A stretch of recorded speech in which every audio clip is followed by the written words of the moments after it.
छाया आसमान देखो झूमता गगन है छाया आसमान देखो झूमता गगन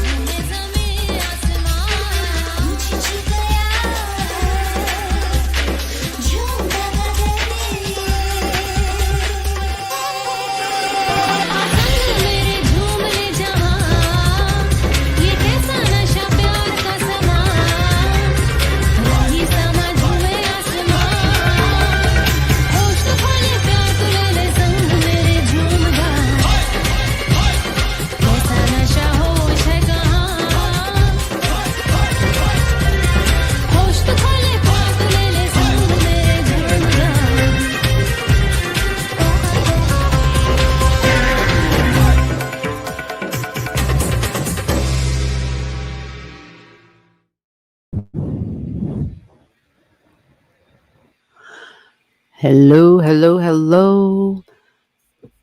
Welcome, welcome, welcome. It's Saturday night, and you are in the Star Room with G. I don't have Taffy. I don't have Zoe. They both booked out of here a few minutes ago. As soon as I start burning the house down, they go running. No, lighten up the sage and the cedar. They're like, we are out of here. So welcome. I don't know who's all here. Might be a slow night. I did get a couple of folks who have already prearranged their charts to be looked at. So hopefully they're in the chat. Sometimes things happen. We'll see. And it might be another slow night. But we will carry on. And let's see here. We've got Saturday, June 14th. Ho, ho, ho. Yeah, I'm not going to talk about current events tonight. We're just going to keep it to astrology. Just got to keep the stress level at a minimum as much as possible. So if we're slow, I do have a little bit of a follow-up from one of the other Starry Night Lives. We were talking some paranormal stuff, right? Which is what we normally do if it's a slow night. So I have kind of a follow-up to the Fox sisters and their story and kind of the start of spiritualism here in America. And it is definitely some paranormal stuff. So with that said, let's go see who's here. Let me make sure you guys can hear me. Let me find the live stream. Oh, okay. It says we're live and we're going. And let me give it a like. Okay.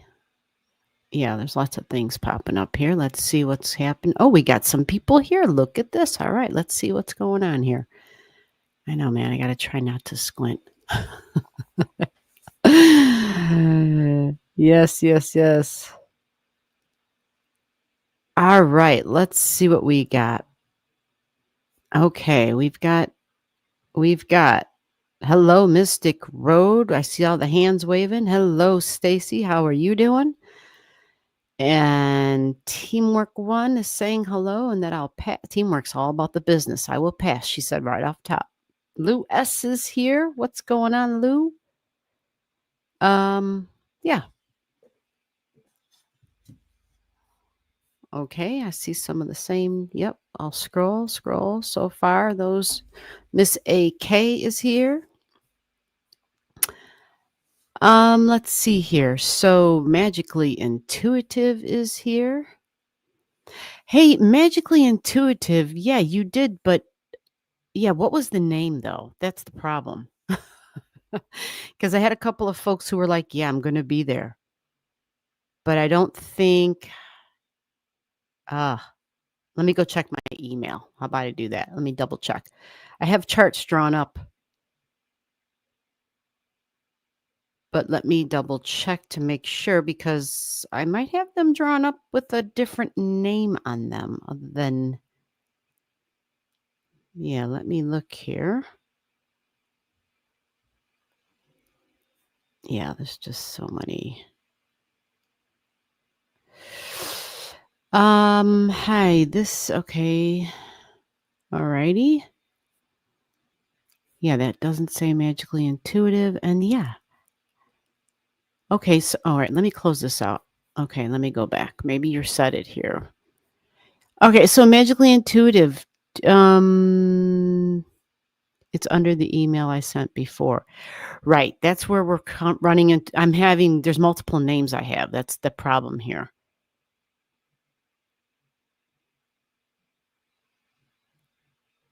All right, well, either way, magically intuitive. If I have your digits, okay, I see a name I do recognize from an email I did get. And so, Liz, I see you here. Liz already made a prearrangement, which is good. She took care of it, and I've got her chart. That's good. It's the same name and everything, so that makes my life easier. Thank you.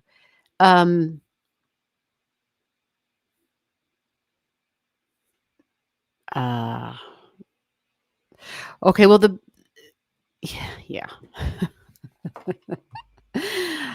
All right.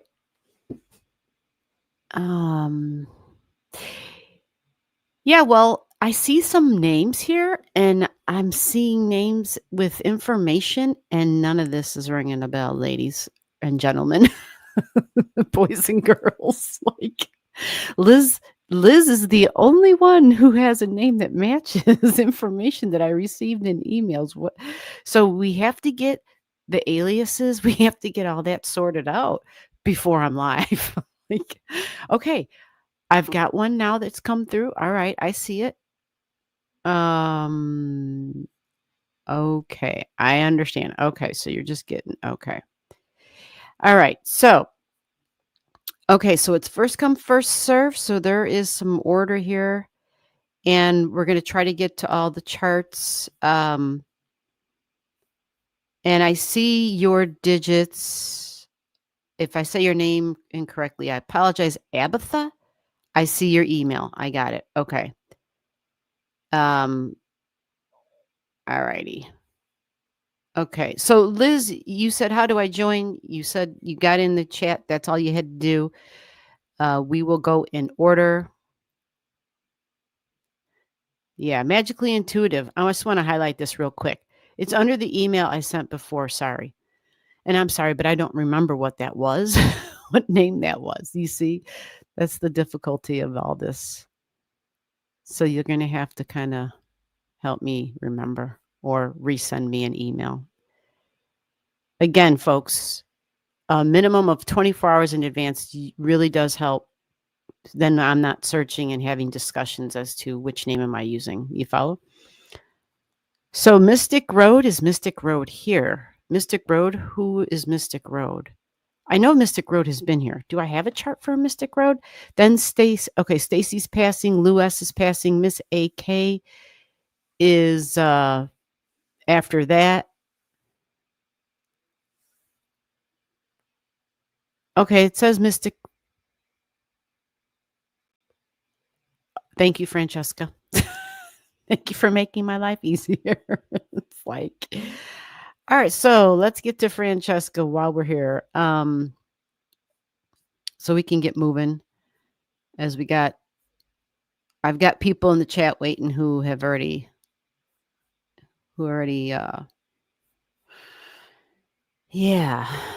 got to get to them. So Mystic Road, let me see if you want this link real quick here. I'm going to drop it in here for you if you want it. Great. If not, don't worry about it. I'll just, you know me, I'll just talk about whatever pops into my head and whatever comes up.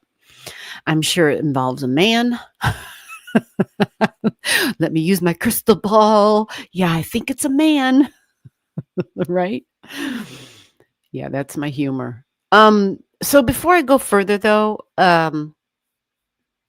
I didn't take care of channel business like I should at the beginning of every live stream. But before I even get into the channel business, I wanted to make a quick mention for Dennis, Boondocking with Dennis.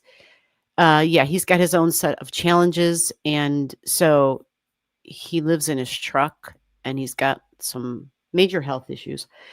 And it turns out that when he's horizontal, it makes a huge difference in his healing process. And when you're in a truck and it's hot, he's just been sitting up. He's been sitting up, sleeping, sitting up when he's awake, sitting up. So if you all could just keep him in your thoughts and prayers, and if anybody wants to, and I hate using that term thoughts and prayers, but send him some good juju, some good energy for a perfect healing. And if you want to be a friend and go, he's got a YouTube channel and show him some love, or yeah, because he's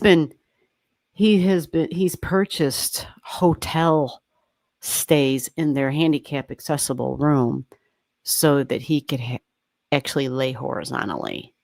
Right. I know it's a big deal. Not cheap either. So with that said, the channel business now is the last Saturday of every month. The last Saturday is the same thing we do here tonight, but I do it privately, private lives. It is limited availability, limited space. June is already fully booked. July has there's some room in July, not a lot, but definitely send me an email if you want to get in on that, and I'll give you the details from there. Yes, Boondocking with Dennis. Thank you, Lou. All right, so now let me get to, did I drop the link for Mystic? I did. Or maybe I didn't. I put it down below. I thought I did. Let me copy that one more time and put it in there. So that's for... Did it go through the first time? Yeah, it did. Okay. All right. So, Francesca, what am I looking at here? What am I checking out for you exactly? Let's go for the F, Francesca. There it is. Oh, I found it. This is record timing, huh? I'm hearing like angels singing. I got her chart in record timing. Woohoo! What do you know? All right, let's get to this so that we can get to the people that have, yeah. The people that have sent money, I want to make sure I give them a turn and get them in here. So, what are we looking at, Francesca? Oh, I didn't mean to do that. All right, hold on a minute. There's something weird about... Yeah, that's way better, right? For looking at charts? All right. I think that's better. Oh, Francesca says it's not working. I see that. Well, can you tell me then what you want me to look at, or should I just run with it? Maybe I'll just run with it. I gotta move here. All right. So, all right. You already had Jupiter in your 10th house for a while now. So, yep, you still got Jupiter in the 10th. Well, that's kind of a hot time, isn't it? 10th house for feminine energy, looking for male energy. If you're looking for anything, long-term commitment stuff, if that's what you're looking for. And then on top of that, it's Jupiter. But your Venus is your greater benefic. Okay. Did I already say this last week? I feel like either I said this to you or maybe I said it to somebody else. Yeah, because Venus is your you got Venus in Scorpio. It's that connection with Venus, maybe through another female, where you might have some good connections to possibly meet. Yeah, and what's coming for love, exactly. We knew that one, right? What is coming for love? All right. So did I tell you that last week about the Venus connection? Because she's your greater benefic. And your Venus in your chart is a nice trine to your North Node. You see that? Yeah. It's a nice trine to your north node. That Venus also, it's conjunct your third house cusp line, the communication. It's also that coworker energy too, like classmates, coworker, peers, friends, casual peers. But it's a nice trine to your north node and to your descendant. So as Jupiter's trucking through, for the next year, Jupiter, well, let's see. You don't get a full year of Jupiter in your 10th because your Cancer ends at 26 degrees. So you've got a nice amount of time though with it there. A nice amount of time. So if I flip these transits on, yeah, it's going to look really wacky and confusing. Again, you have Saturn and Neptune in your 7th house. So the trick with these two together is we think of the dreams and the fantasy with Neptune energy. It's also the rose-colored glasses, and there's a part of the future, but it's 7th house, so that's that relationship stuff. Okay, significant one-on-one relationships. And again, your Chiron is there at 2 degrees, which is where Neptune is. So I almost feel like I want a report from you. I kind of want a flip side of this. Neptune on a Chiron for a person can bring the healing of the wounds in the significant one-on-one relationships. So with this Neptune retrograding, it's going to start retrograding right on your Chiron. So as far as relationships and what's coming in love, there's healing that has to happen. Make sense? Like there's healing that has to come. And I feel like I've been repeating myself like a broken record on this too. I know I've mentioned this before. Also with the Saturn retrograde in the 8th. Yeah, I mentioned it quite a few times. So this Neptune will give you this opportunity to maybe have different perceptions, to have clearer perceptions, also about the wound of value and self-worth with the Aries energy. But not only that, but also in partnerships. It's the perception you have for others. Like, there might be a physicality thing because it's Aries and appearance. There might be some of that. And maybe a basing a relationship around that. You know how there's like that initial attraction thing? Your sun is at 2 degrees in Saggy. So the sun in Saggy at 2, which is desire and love and Venus, right? Yep. And the Chiron, they're trining, but the Chiron is a wound. It is a wound. Now, I will give you a little bit of extra information in regards to your 3rd house and communication and relationships. The Mercury that's going to be retrograding is going to be communicating and directly connecting to your Mercury.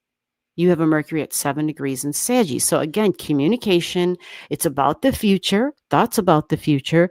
But Sagittarius is typically thinking it is future energy, but maybe learning something, going back to school, teaching, preaching, traveling, right? That's one of the easier ones with Sagittarius and Jupiter. It's traveling. So in connection with a Mercury retrograde, your natal Mercury is going to be making contact. So what this means is friends and group energy. Maybe there was a friend in the past that you were talking to. Maybe you had maybe you were thinking that's somebody you might romantically consider, but it might just be a classmate. It might just be a coworker. It might just be like a casual friend. I know you mentioned something about somebody you went to school with in the past. Is this that person? Well, Jupiter is part of this. And I remember you saying it was under the Jupiter influence that you had that connection with that person. So is it possible you two start talking again? It's possible. Could it be somebody different altogether? It can be, because at the same time, we're going to have that Uranus moving into Gemini. And that, again, is that it's more Jupiter energy. It's more 9th house stuff for you. So I would say to keep your eyes and ears open and peeled, because as a Mercury retrograde goes through your Leo energy in your friend house, 11th house, Leo is romance department. It's going to connect with your sun and with your Mercury, which means it also connects with your Chiron. Okay. So we have a little bit of time before Mercury's going to get there. All right, Mercury's going to be a couple weeks out before it gets here. But so that's what's up for you with love. Hope it helps. All right. Let's move on. Let me get this list together here. Thank you very, very much for doing this, Stacy. I greatly appreciate it.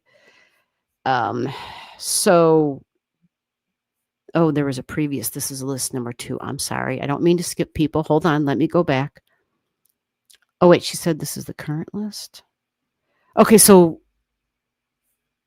that was, let me go double check. All right. So it says here on this first list, I just want to check Mystic Road, Stacy passing, Lou passing, and then Miss AK. So is Miss AK here? Let's get to Miss AK, and Miss AK is here. Oh, thank you, Stacy. Okay, Miss AK. Miss AK is here. All right, Miss AK, do you want the link? What am I checking out for you? Here's the link. If you want it, grab it. If it doesn't work, don't worry about it. Just tell me what am I checking out and what am I taking a look at for you. Let me get Miss AK's chart up here real quick. Okay. I need the M's. Here we go.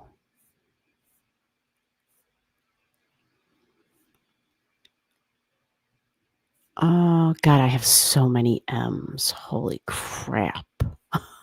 Holy shit. Okay, I found you. Wow. Amazing. Okay, this is good. I'm finding people kind of quick. Yay. All right. So just for the month of June, what could be happening for me in career and the finance? That's all. Okay, well, we'll see what we can cover in our timeline here, okay? Let me get your chart up here. I think this is the one. I got a lot of charts on the screen all of a sudden here. You know, I didn't change this layout, and it just, there's always some weird shit going on.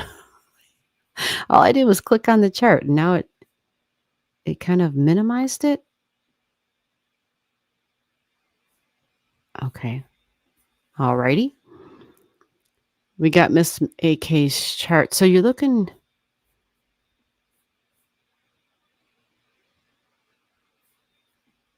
career and money for Miss AK. All right, let me throw this off of here just for a quick second. Oh, wow.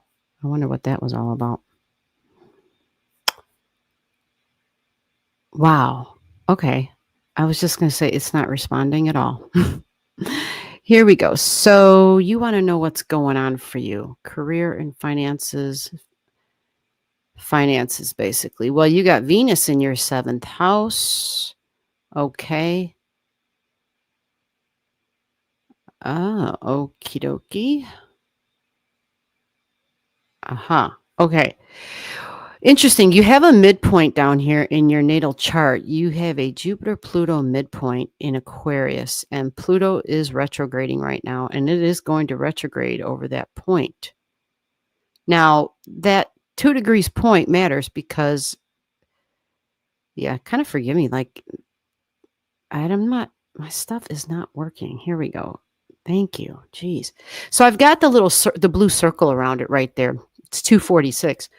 Pluto will get there. The 2 degrees, yeah, this is that money degree. And so that's kind of important looking at,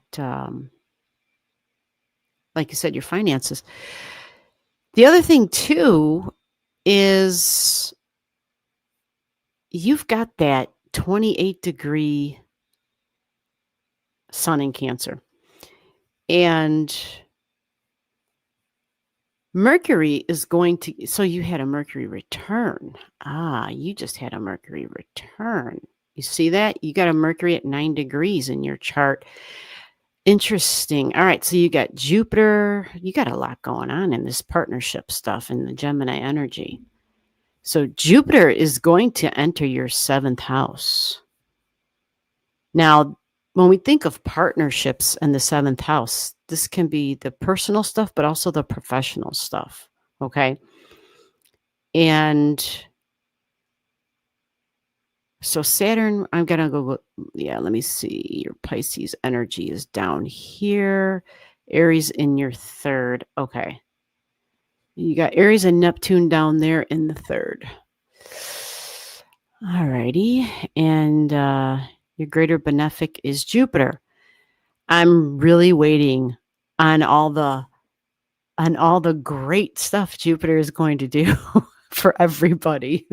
I'm like, okay, Jupiter. I mean, I realized it was aspecting Saturn and Neptune, but hopefully once it pulls away, we're going to see hopefully the teaching, some beautiful beneficial energy. So there it is, Jupiter partnership energy. It hasn't quite entered into your 7th yet, but it's just about there. And as Jupiter is your great benefic, this means it can bring beneficial partnerships, personal and professional. In terms of the money, there's that Pluto I mentioned, touching on your Aquarius energy. And I'm bringing this up because you have Aquarius in the 2nd house of your income. And Pluto's changing things. It's disrupting things. It hasn't entered your 2nd house yet, but it does retrograde over this Jupiter-Pluto mark, which represents deep changes. And at 2 degrees, it's values. So in general, I'm taking a look at Uranus right now because that rules that, right? And Uranus is going to go into air pretty soon, and it'll hang out around 0 and 1 degrees, and then it'll retrograde. So are you, I know you've been here before. I can't remember if you have a job that you like. You've got that Mars in the 8th house. You had your Mars return. Okay. All right. And you've got the Pluto up there. Ooh, okay. So here's the Mercury. Mercury conjunct your Mercury. Also aspected your Pluto, which is the profession.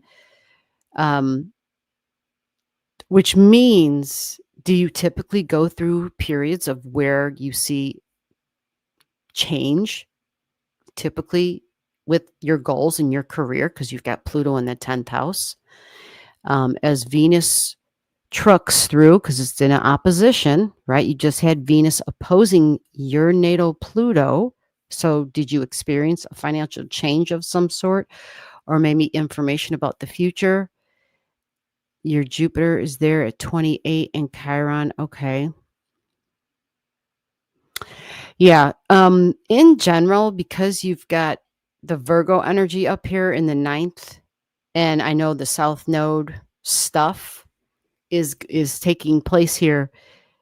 It definitely challenges what we're currently doing because it creates changes and releases with that South Node. Let me see if you have an angle to this, because I know the 20 degrees is going to be kind of a big deal for the Virgo energy in the next month. Okay, so you already kind of experience. Oh, I see. You have Saturn at 15. Okay, so you have your Saturn energy that working for the institutional energy and this South Node. So they're going to square up with that. And across the way, what do you have?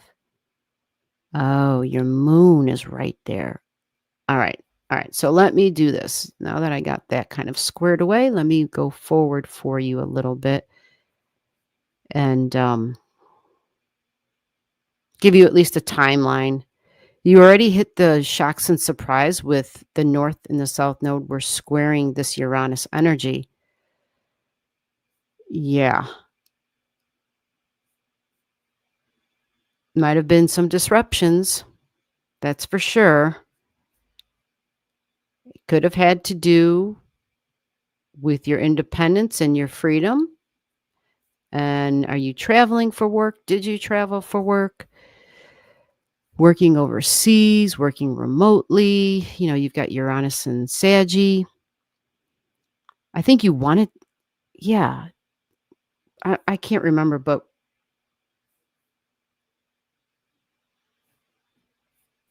let me see if we can see the timeline on that 15 degrees thing for you.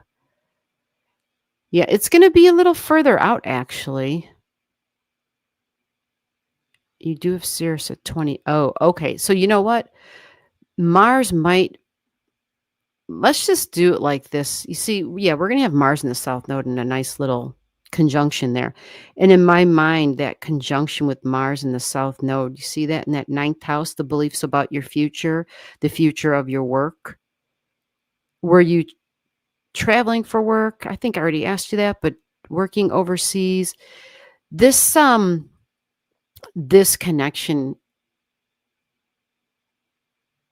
yeah, this can create a disruption with work and home because you have your moon opposing. Now, Saturn is our work, it's our duty, it's our responsibility, the moon being home, but it can also be mom.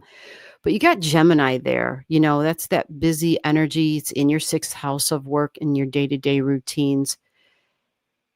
Mars and the South Node, you're changing something up. The North and the South Node create like this giant grand cross. So this is like July 19th. Okay. Now, does this mean that all of a sudden you don't have an income or that the money flow is disrupted? Wow, this is interesting. So Venus is actually on your moon at this time. Let's go back a week. Okay. So yeah, July 12th to July 19th should be an interesting time. I know that's right around your birthday. Sun's going to be coming upon your sun for a solar return. Wow, interesting. You do have Mercury then traveling through your eighth house of shared values. Remember, just like I said in the last reading, this is a Mercury retrograde. Mercury is retrograding here. So shared values, money, can be insurance money, can be, eighth house, death and taxes, but change can bring change. And I will say that this Mercury in this retrograde, it trines your Saturn, your Sirius Saturn of duty, responsibility, and work. So although there's a change, it doesn't have to mean that you're not working. It just means it's a change. But there's definitely a change because the North and the South Node will be squaring your Saturn. So whether it's a department, whether it's you making the change, initiating the change yourself, that can be possible. There's definitely change coming. As far as there being an income, come on back again next week and we'll take a look to go deeper if you want. All right. There's definitely change on the menu for you. And whenever Uranus is part of that thing, for any of us, it's usually because we're ready for that change. We want to break out of a rut. And if we're in that energy and we don't take that, like we don't use that energy, then the change is made for us normally, which most people don't like. Most people are okay if there is change if they initiate it. Like if they're the ones who initiate it. Okay, I don't know what's going on with my damn screens tonight. They're not responding. Okay, well, there you go. Bingo. Yeah, well, we should take another look. Not tonight, because I gotta roll on here.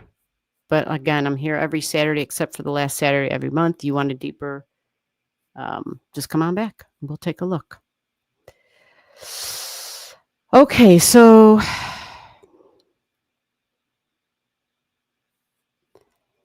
let's see here. Let me see if I can find out where I'm at here.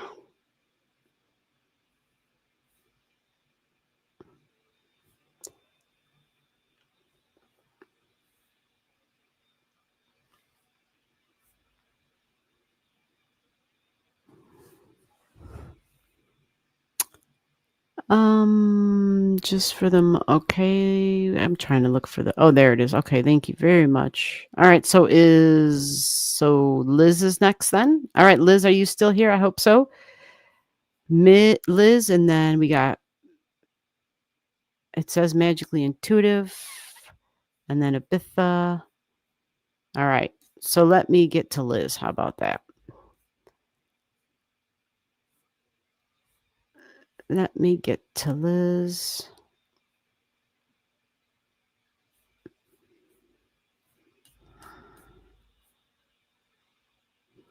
All right, Liz is here. Very good. Okay, I'm going to drop the link for you again. If you want the link and you want to come in, that's fine. Otherwise, I'll just read what I'm reading. And that link is for Liz. And Liz, let's get your chart up here. Liz, I have never done a reading for you here before, so we're going to get your natal chart up here. Have you seen your chart before, Liz? Like, do you know your rising sign? Do you know the chart I have for you with the digits? Yeah, I had a kind of a question actually, because when anybody gives me a birth time and it says like it's an exact time, like 6:00 p.m., not like 6:01 or 6:05 or 6:10 even or 6:08, but 6:00 p.m. Sometimes I'm always kind of curious about those, if they're actual, like, did that actually say 6 p.m. on your birth chart? It's just curious. It's very rare. It's very rare to see an exact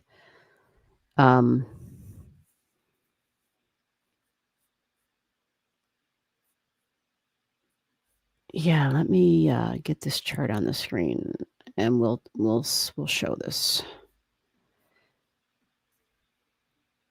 Usually when people give me a birth time that says that means, and this has been so far since I've been reading it, doing charts, it's usually a time that like somebody told them is the time they were born, as opposed to a documented birth time. Now, that's just what it's been normally in the past. It doesn't mean that that's the case for you, but that's why I'm asking.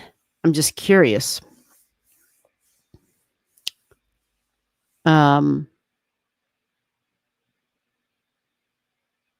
Because it makes a difference. So this is a Capricorn rising. Have you seen your chart before, Liz? Are you there? Yeah, this shows me that you are a Capricorn rising. And that has to, the rising has to do with the time of birth and the location. And we got a Virgo sun, lots of Virgo energy, details, right? Virgos are the fixers, right? They come in and they're like, how can I make this better? How can we improve upon this, right? That's that Virgo energy. Yeah, it's showing okay, so the live stream is showing some kind of shady a little bit of shady internet, it looks like. I hope this is working for you guys. Let me see if Liz kind of gave me did Liz respond to the birth time that I gave or that I mentioned in the rising sign?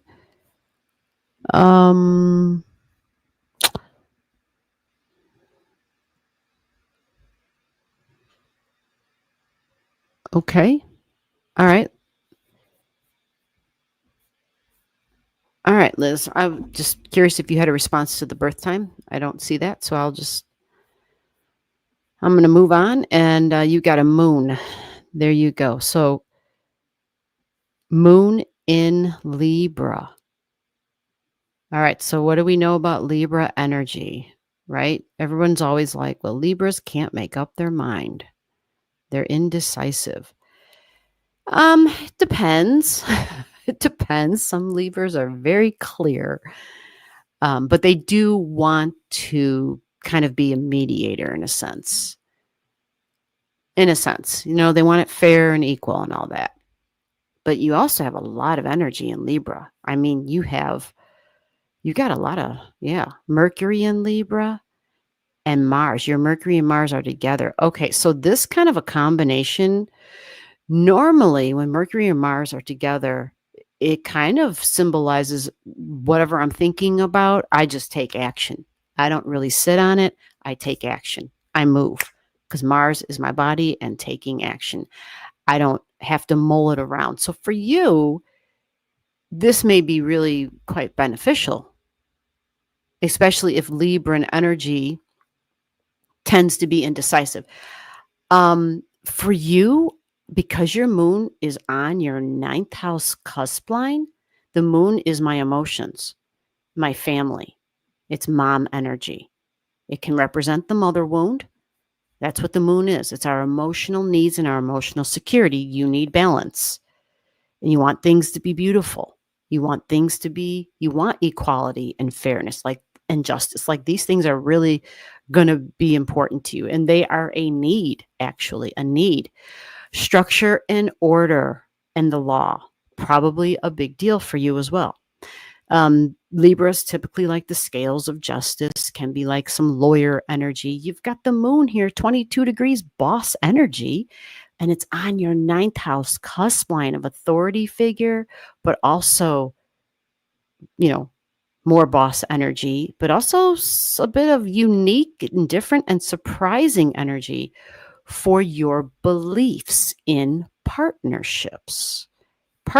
Significant one-on-one relationships. This can be marriage, but this can be business as well. Typically, the ninth house is extended education, higher education. I'm a teacher. I'm a preacher. It's Jupiter energy, the teacher. Can see the small, but can see the big picture, can see the forest, can see the trees, can connect all those dots. Yeah. You have Scorpio energy here, a lot of powerful energy, especially Pluto right there at 10, more boss energy at 10. Holy shit. Okay. Wow. Yeah, that ninth house energy is the justice system. Yep, more lawyer energy here for sure in the ninth house. Scorpio tends to be like the detective of the zodiac, the researcher. You've got that at your midheaven for career. Interesting. You can do a lot with Scorpio energy, but they love to dig. And you even have it at the Scorpio degrees. These people normally lots of power. Intense power. Here's the thing. You got Pandora's box, another P. Pandora's box right there at your midheaven. So she can kind of make things life very tricky in terms of career and goals and having bosses that could maybe find yourself in interesting situations or authority figures, dad figure. That might be tricky because it also aligns with, it trines your seventh house of partnerships and like soul history and stuff. Yeah. Oh, wow. Look at this. You got a Jupiter at 0 degrees in the fourth house. Okay, they say that Jupiter is exalted when it mixes in with Cancer energy, and Jupiter in the fourth would be Cancer energy. Communications is going to be big. You have Jupiter here. So again, law comes up, lawyers come up, talking, speaking, white collar worker type of energy. Big time. Jupiter at 0 degrees. Judges. Big time. Judges. I know I keep hearing like litigation and shit, but I don't know. But man, judges, judgment, and again, higher education, teacher. When we think of higher education, it can like institutional energy.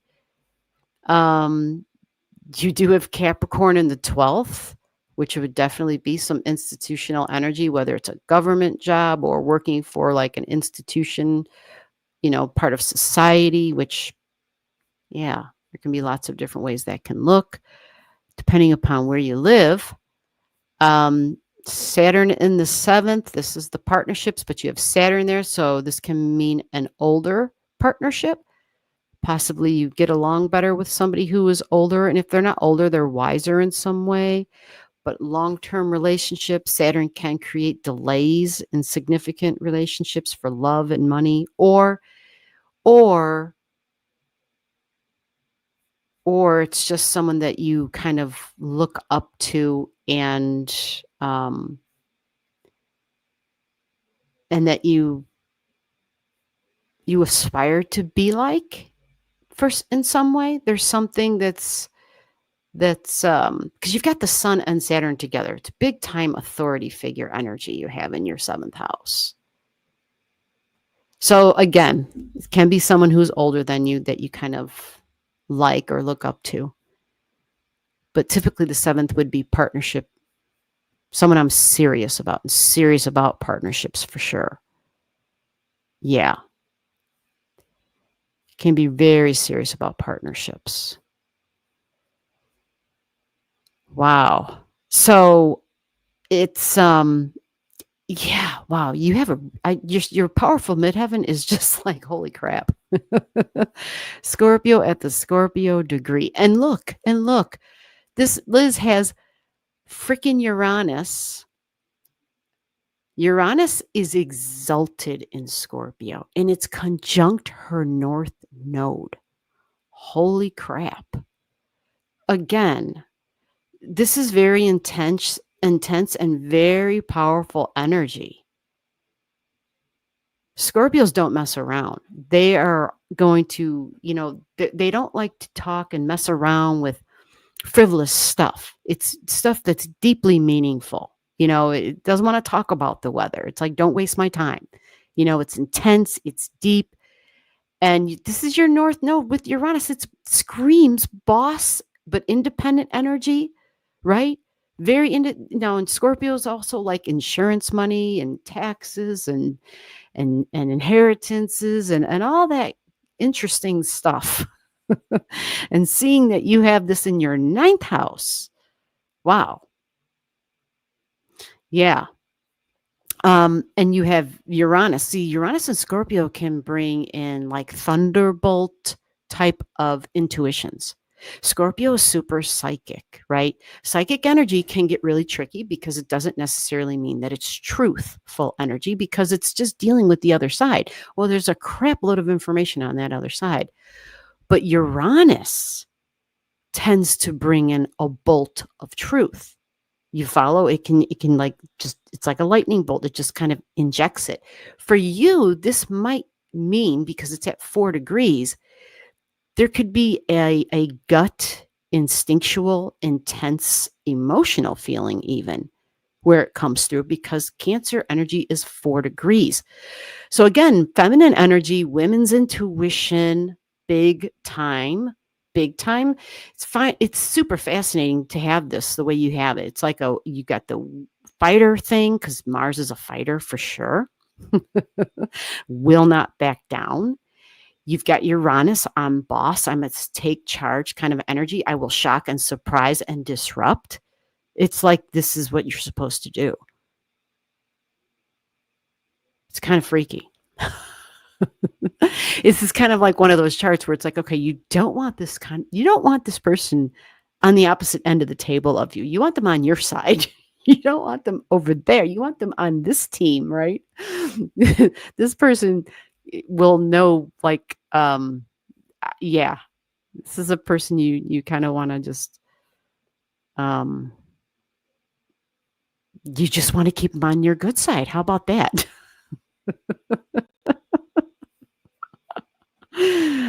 How about that? Cancer energy in your 6th house. We had a person here last week who had us looking at their Cancer in their 6th. And so I'm only going to make a quick mention of it here for you because this is your birth chart. And you have, Cancer, or I should say 6th house is our work, but it's also our health. It's our daily routines, what we do for our health. And Cancer is, it's the emotions and it's, that emotional security and stability, right?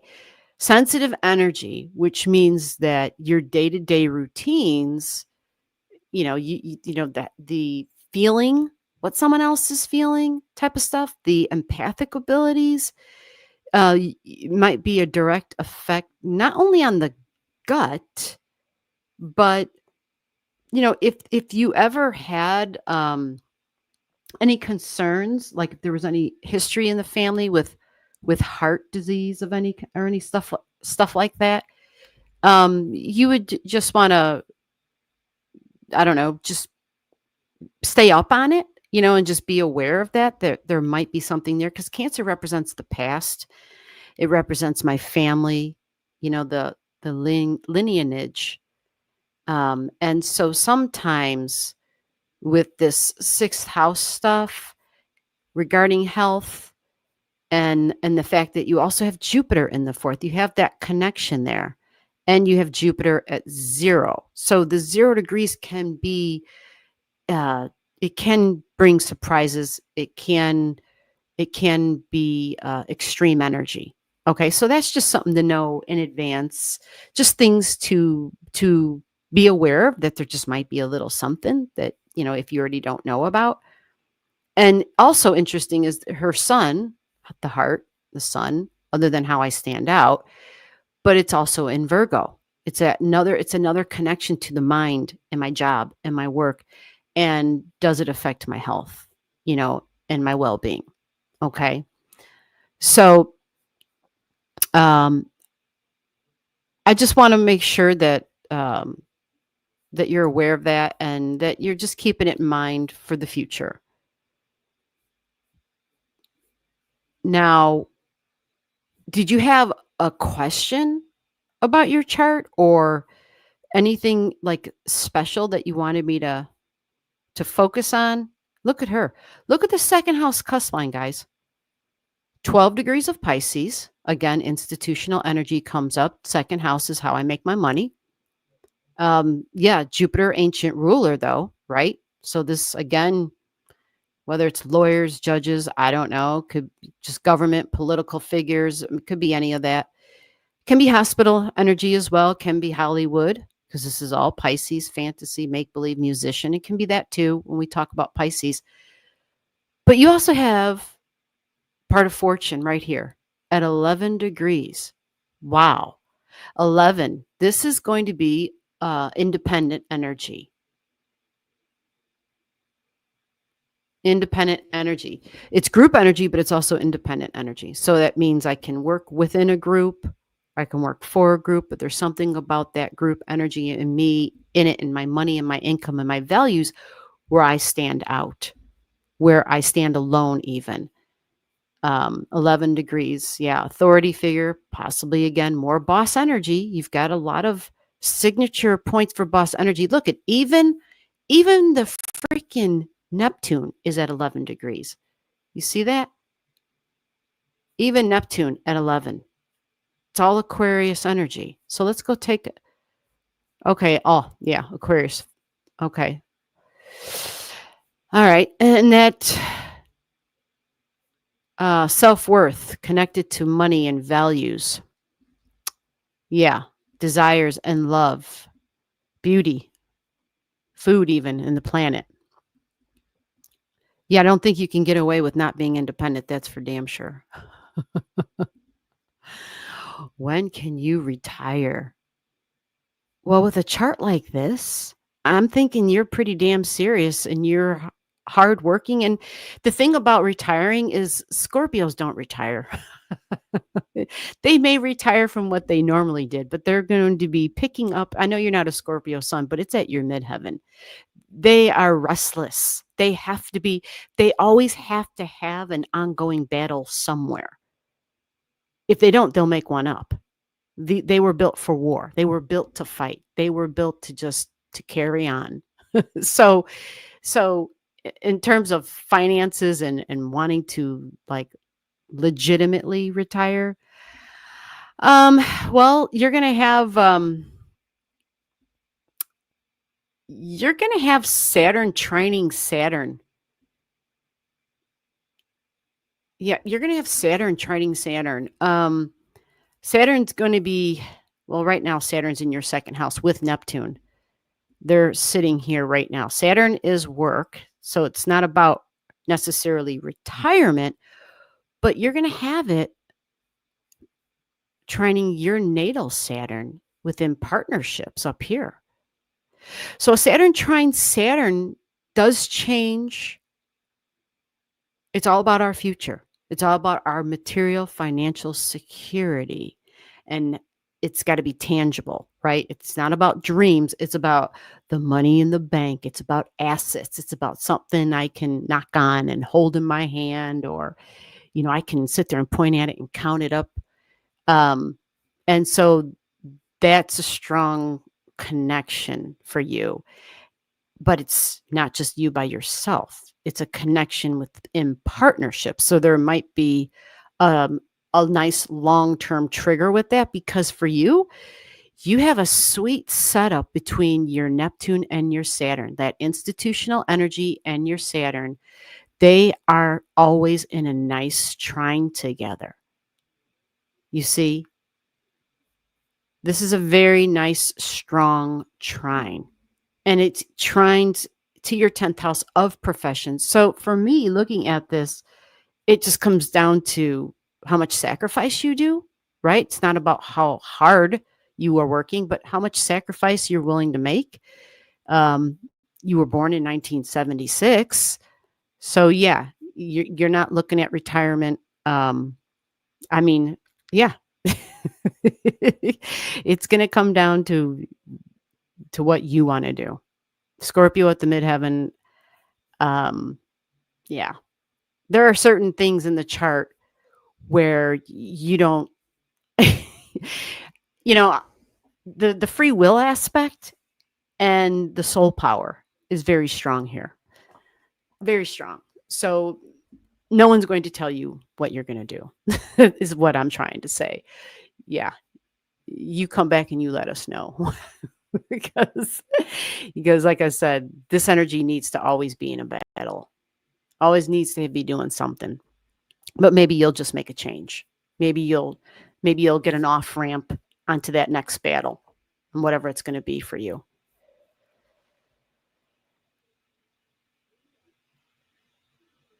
Yeah. But it's nice to know that you will have Saturn here, because it will then create this really strong, beautiful, grand fire trine. Fire is very active. It's alive. It's very active. It moves. And Aries energy likes to start things. It's an initiator. So things might get a little wonky. Seriously, things might get a little wonky. And this is for all of us, because this Saturn is going to retrograde, which means it's going to move backwards into Pisces. Now, this will still be in your second house, but it goes back into the Pisces energy. So things that Saturn started in Pisces, things are probably going to change. The rules, the order, the structure, the long-term goals are probably going to change. They're going to go into Pisces, and then it's going to come back into Aries. And so again, this is all in your value. So it comes down to you deciding what you value moving forward for your future, and what you want to do in terms of making money for your future. So the way I see it in this chart, yeah, it's all up to you. It's all up to you. You've got a lot of tools in your chart. You've got a lot of Virgo energy, and not only that, but you have a very smart Venus who's always looking to start something, and who does a good job looking out for herself. A very independent Venus energy in the 8th house of other people's money and shared values, by the way. Insurance money, absolutely. Very smart, very practical, very much about detail orientated. Just Virgo in the 8th, these people are usually very sharp. Usually very sharp. So, yeah, I don't know how you, You don't seem to, well, maybe you are a person who would look up an astrologer. The occult is also Scorpio energy, looking into the deeper mysteries of life. What happens after death? Do we really die? The occult, astrology, like this is also esoteric. That's also Scorpio energy. So in my mind, looking at this, you could possibly, yeah, have some history with that in your own soul story type of energy. All right, Liz, I hope that makes sense for you. I hope it helps. And I'm here every Saturday. And anytime you want to take another look, come on back. Or you could always join us the last Saturday of every month. We do this very same thing, but we do it privately. It's private lives. It is limited seats. It's all coordinated in advance. So you could always email me if you want more information about that. That's the last Saturday of every month. Private lives. Email is down below. June's full. July has 1 or 2 spots left. So if you want to join in, get your email to me so I can communicate with you to figure out how to go forward. Let's see here. All right, we're moving along here. Yep, you're welcome. Thank you, Liz. Thank you very much. Steffi G, I see you. Oh, hold on. We got some other charts coming up here.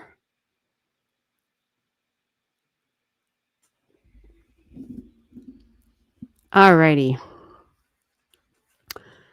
So let's go see.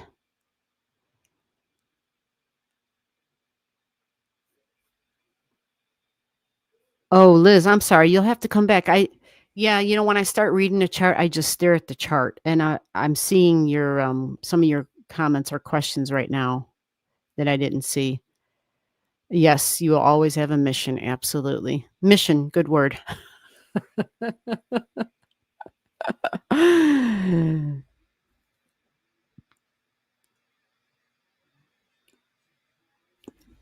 Okay.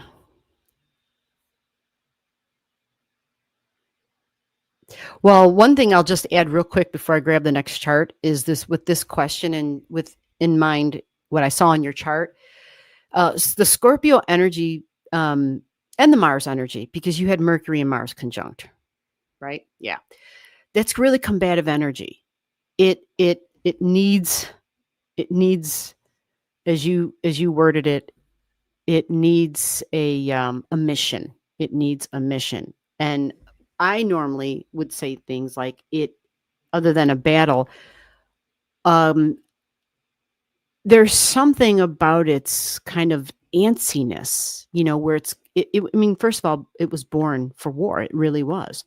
So it's always ready to go at a moment's notice. It's always ready to put them up, and you have a lot of those strong, powerful, intense signature points in your chart. So what happens is sometimes we come on strong. It just, depends on who we're around. But when people, get used to who we are, they understand us. Scorpio is about vulnerabilities. And usually there's some deep emotional wounds there with Scorpio energy. And normally it might be too hard to kind of go through a process alone. So Scorpio energy, and including that 8th house I looked at for you, it's usually also beneficial to get the help to maybe talk to somebody professionally. Literally, usually that kind of energy ends up doing well because of the deep vulnerabilities. But once it starts talking to somebody where, like, this is their profession, they can handle these things, that's what they do, they help us to process that buried stuff. And once we do that, it really changes the way we hold that energy and the way it expresses through us. So to me, that would be a start. That would be a start. And then make sure you have like, like a boxing bag and, a way to get that energy out, and always have a mission, as you said. So I hope that helps a little bit. Hey, Murphy, I see you here. Jess is here. Murphy's here. Look at that. Okay. So let me find my list here. Okay, I think it says magically intuitive, you are next. Is magically intuitive here? Oh, thank you for the feedback, Liz. Very accurate. Thank you for the feedback. I appreciate it. Thank you. Thank you. All right. So, yeah.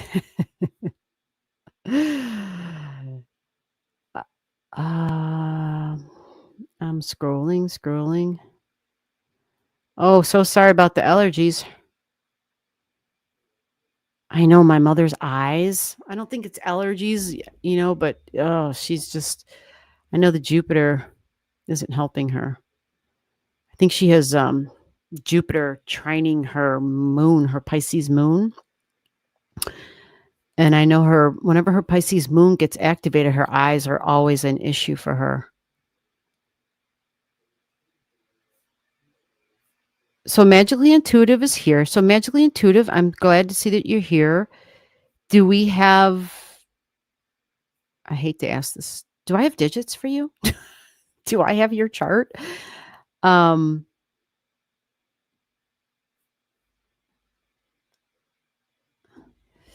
So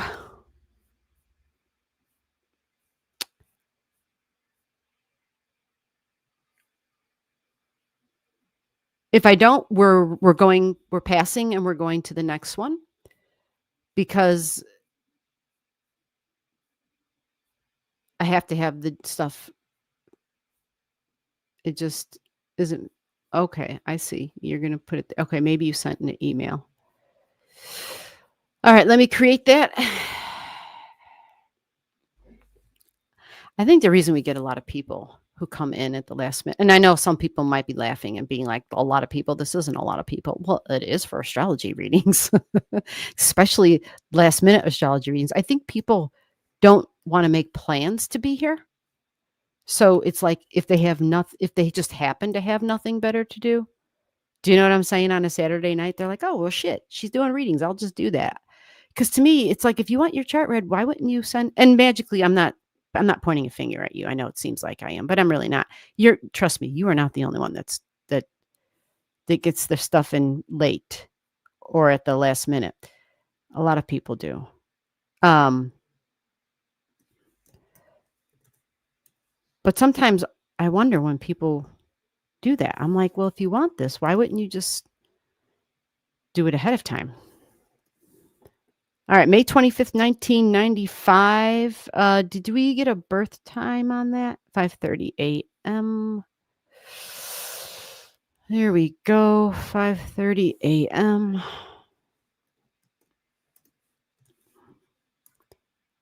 And hey, Liz, I just realized, I don't know why, I'm just seeing it in my head right now. CG, did CG recommend you to come here? CG? I think we've had CG on here a couple of times, but I'll have to remember to say thank you for the recommendation. Nassau. NASSAU. Oh, I didn't, hold on, I didn't capitalize it. They'll give me a hard time. And there we go. Wow, it's giving me a hard time anyway. There we go. Bahamas. The Bahamas. Are you still there? Yeah, for people, there's some names here tonight. I have no idea where you guys are watching from. Put it in the chat. Where are you watching from tonight?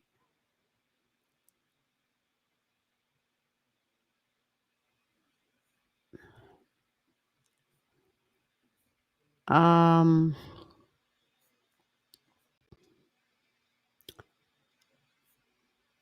you're in Texas now. Okay. All right, I got your chart here. Have you seen your chart before? I kind of got to make sure this is you. So this chart shows May 25th, 1995. We got a Taurus on the ascendant. Let's get this up here real quick. Yeah, we got a Taurus on the ascendant. Yeah, we had another person. Let's see here. Yeah, let me go. So, have you seen your chart Magically Intuitive? Okay, you have. Very good. All right. Well, I haven't seen your chart before, so let me create this chart, and this way I can kind of give it some markups. And okay, so we'll do this. And how did you happen to come here tonight? Maybe you've been here before and I just never saw your name. That's a possibility.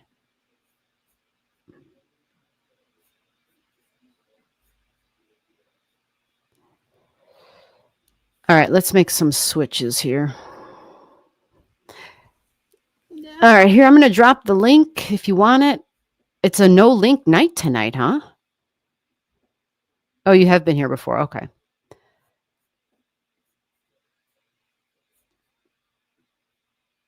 All right, we're going to stop the screen and we're going to put this other chart up instead. There we go. Let's get this party going here.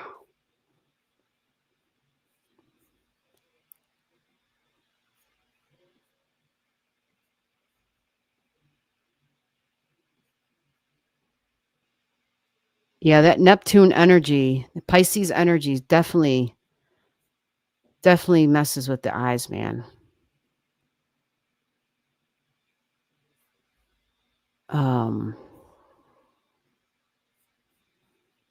Okay, I am just trying to get this thing to work. All right. Yeah, so there's that Taurus ascendant, my appearance. And she's got, oh, Magically Intuitive could be a he, huh? But I thought I saw a picture of a female. I don't know. Gemini sun at 3 degrees, likes to learn. What would this person like to learn about in the first house? Yeah, that's a no-brainer, right? Gemini's curious. Yeah. Oh, a freaking Mercury retrograde at 18 degrees in Gemini in the natal chart. Oh, super curious. Money, though. Making money. Yeah. Making money. Communications, but business. Yeah. Making it happen, right? But learning would be strong here. Mercury is at home in Gemini energy. The only caution is that it's in the second house, the slow second house of Taurus. So the mind in Taurus energy can be tricky. But because this chart has a retrograding Mercury, this is probably a huge benefit for this person. And that's, of course, not looking at any aspects to it, but just in general. Okay? Because the Mercury retrograde increases the thinking, it goes over it again and again. It's really going to go through that information in the details with a fine-tooth comb. But yeah, this would be vlogging, blogging, podcasting, it's Gemini energy. Is anybody else? Yeah, the whole Gemini stuff. In general, just all the different social sites and just the hot mess that the world has become, especially the US, the hot mess we have become with the introduction of social media. So yeah, Sun in Gemini, learning about self. First house is self, definitely. Definitely. This can be a teacher energy too. Jack of all trades, we usually refer to learning a new skill set. Scattered energy, having a hard time staying focused on one thing. My mind is everywhere. I'm doing 3 or 4 or 5 things at once. It reminds me of my mom's caregiver today. I just wanted to I almost blew a gasket. Was a brand new person, of course. And Yeah, oh god, it was kind of a nightmare, and I was just yeah. Anyway, very scattered. I would say something, they weren't listening. Their phone was on the entire effing time. They were, like, watching a podcast or a movie, or I don't know what the hell they were doing, but it was, like, constantly on, and then they're like, "What? Can you repeat that?" And I'm like, "I'm gonna slap the shit out of you." But I'm in a whole different state. It wasn't a reality, but I mean, it was just like, "Oh, this is not good." I've got, like, the blind leading the blind. She's supposed to be helping my Alzheimer's mother. You know what I'm saying?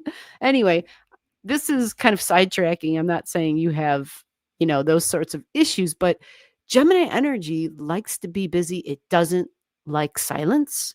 It wants to have it, wants the volume, it wants the sound, it's got to hear something. It likes the neighborhood, it likes friends, it likes communication.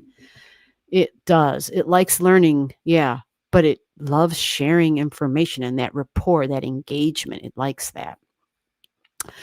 So with that said, whoa, we got a Mars at 29 degrees in Leo here. Holy shit. You have a Mars conjunct Regulus in the 4th house. Woo. Okay. So Mars is a soldier, but it's at the king degree. So this Mars thinks it's the king. That might be a problem. It's in the home. So in a way that could be good, because as for human beings, the only thing we're king of is our home, right? Unless you're somebody else who thinks you're king of the world, and we're not naming names tonight. So Mars at 29 degrees, you're going to have a Mars return soon. Mars is in Leo right now, and it's conjunct. It's right here. So you're starting a new 2-year cycle, that means. And 29 degrees is usually the billionaire degree. Again, this is in the home. This is going to be some very taking action kind of energy. Let me see the aspects you have to that. Oh, wait a minute. Maybe I did look at your chart before. You are Mars squaring Pluto. Did we look at this last week? Oh, so that means if I do, that means I already have your chart drawn up. Oh, Lord. So it's in the system? Yeah, if you've been here before and I already had your chart, read your chart, that means you're in my system. And you just got to say, yeah, G. And maybe you did tonight. I apologize if you did. Jupiter at 11. Okay. Shocks and surprises with authority figures and boss energy. Could be dad energy. But yeah, having Mars and Pluto in a trine like this, or I mean on a square, holy crap. These are people, again, you don't mess with. They have a lot of power. They have a lot of strength. Partnerships and in the home. Partnerships and in the home. Yeah. 29 degrees Pluto. Whew. There can be some deep, intense stuff in the past with the soul energy and the trauma and the tragedy. Some strong stuff. Wow. Wow, wow, wow.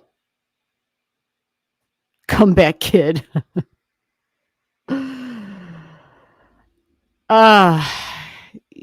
We're not supposed to be naming names. Absolutely. But this chart has Pluto squaring that, which is even more power. Absolutely. Oh my God. Wow. So yeah, I think we've looked at your chart before. And I don't even see you in the chat. Are you in the chat here somewhere?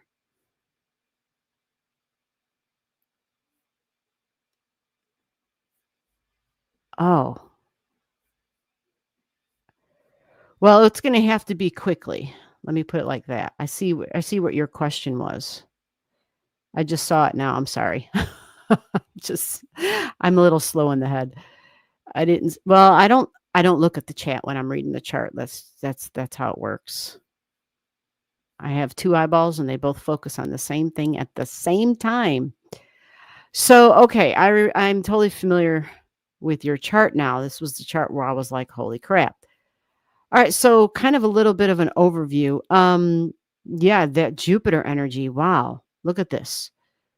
She's going to have the Jupiter stuff. Yeah. You're going to have Jupiter going through all this Cancer energy.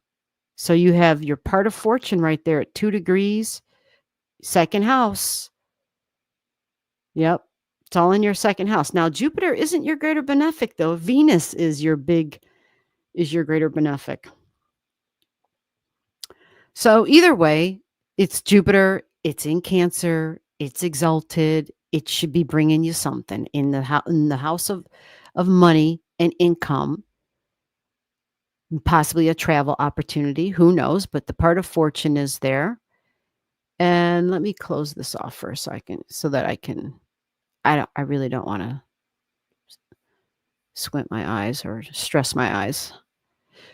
So let me see the opposition on that, baby. Okay, yeah, that's interesting. So you have the Juno at the opposite end in Capricorn. So whether it's the job, the work, the authority figure, it's in the 8th house though. So insurance money, insurances, but it can be wounds. There can be healing involved here. It can also have to do with some taxes, right? Death and taxes for the Scorpio energy. But change in general. So you see partnerships right here, Juno at 1 degrees in Capricorn in the 8th house, part of fortune right there, and Jupiter is right here. You see Jupiter sitting at 1. So there's an opportunity.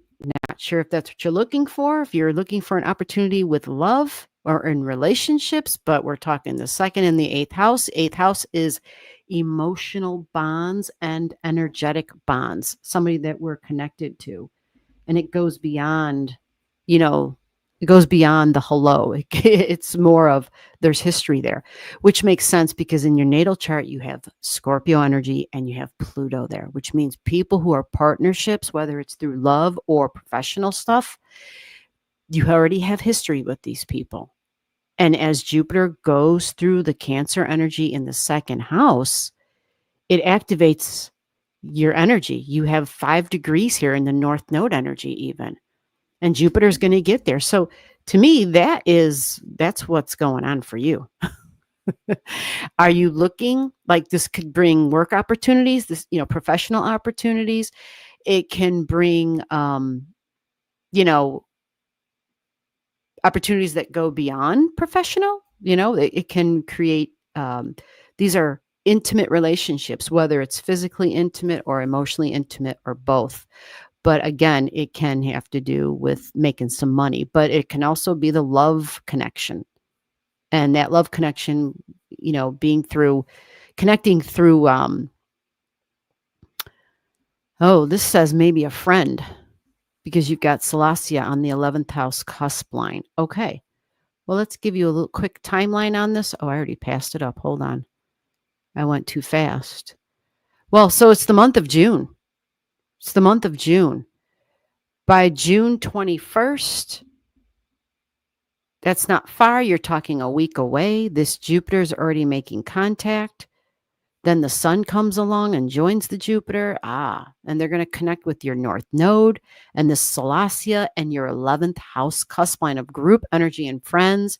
It's Pisces stuff. So, it could just have to do with this astrology stuff, just connecting with people in the 11th house, learning, institutional energy, spiritual energy, I think is where I'm really going with this. Let me see. Yeah.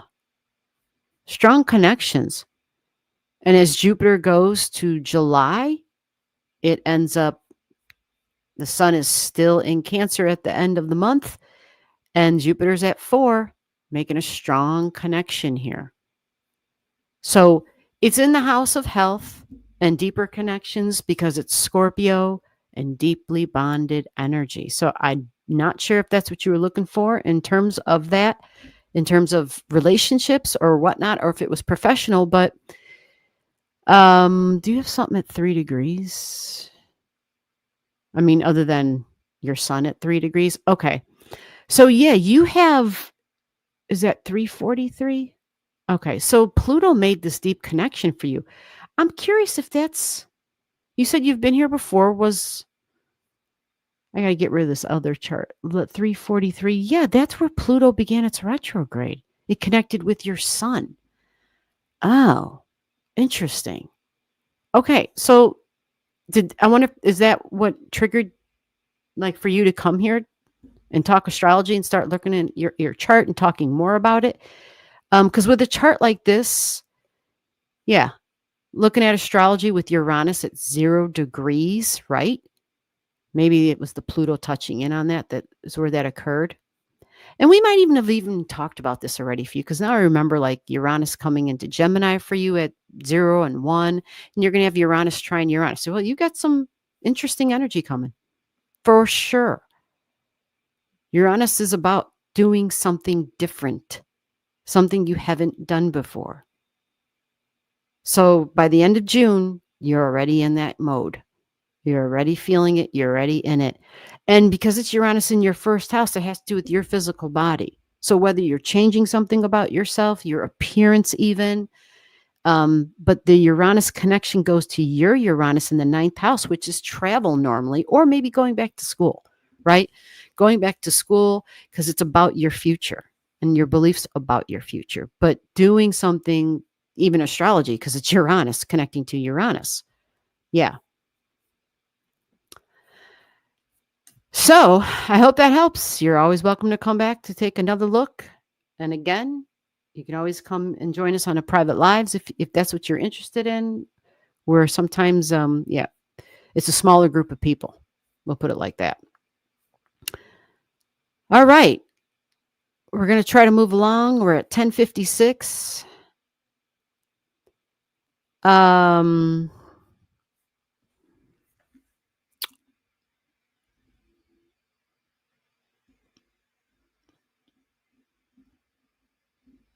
I am scrolling, but I have no clue. Let's see.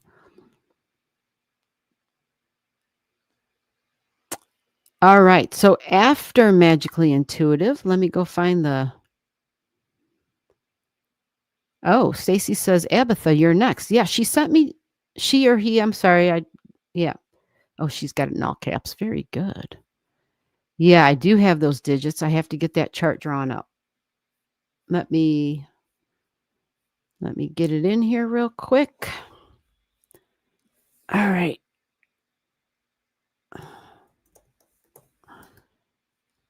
What a cool name. I like different names, and that's definitely different.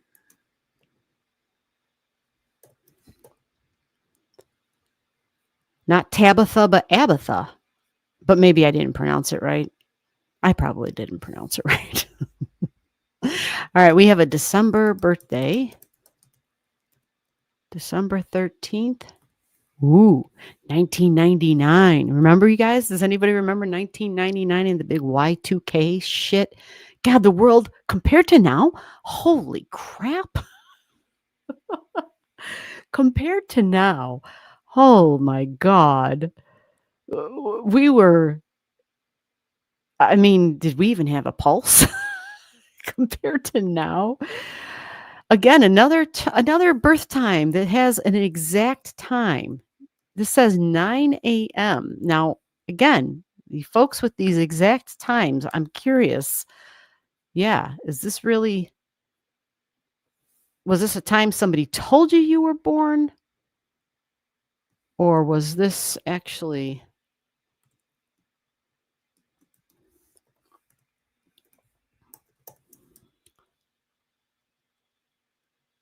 all right, let's get the location on here. And where are you located? Where are you watching from?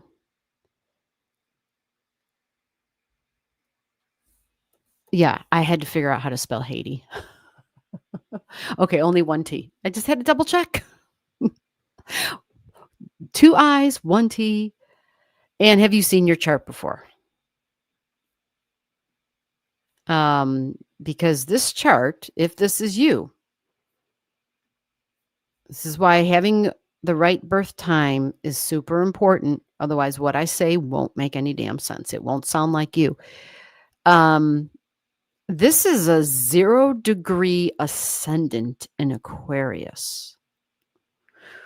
which means you have Pluto on your south node, or you had Pluto very close to your south node. Oh my God. Let me go to the chat and let me find out where you're at and see if this is you. Is this right? Holy crap.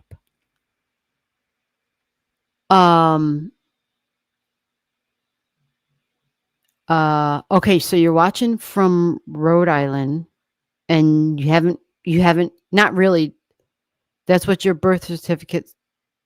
Okay, as long as that's what it says, that's fine. That's what we'll go by. And the not really, does that mean I haven't really seen my chart before? All right. I'm assuming that's what it means. So let me get this chart on the screen. Everything's moving really slow tonight.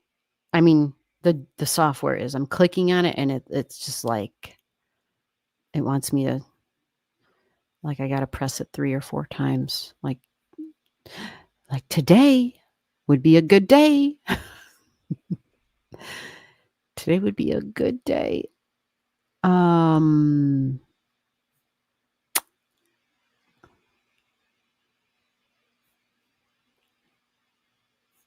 Let's go to there and let's go to there. Okay. So let me get, I don't know if you want the link.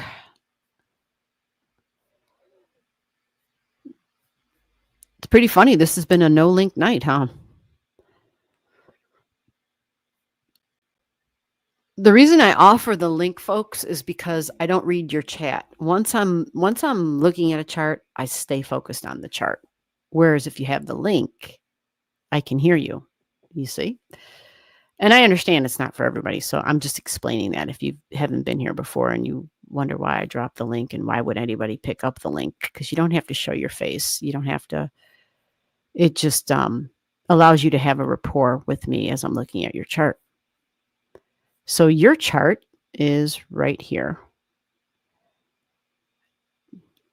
Okay, let's do that again. Abracadabra, to say the magic word. Hey, Donna, I see you. How's things going for you? Yeah, you kind of popped into my head today. Does that mean you started? Did you officially launch your channel? All righty, so here we go. Oh, I think I got a cat at the door. It's Zoe. It's not Taffy. And I only say it that way because this is Taffy's bedroom. She sleeps in here. Zoe doesn't sleep in here. So this chart, wow, look at this, you guys. Whew. Like, really? Holy crap. This is a lot in the first house. You had a wild ass child. You had a first 12 months of life that was just whoosh. I mean, if this is you, this means your first year, first 12 months. This might not even be 12 months, actually. I have a chart that breaks everything down, and I haven't looked at it in a while. This might be the first 6 months of life. Wow. There's a lot here.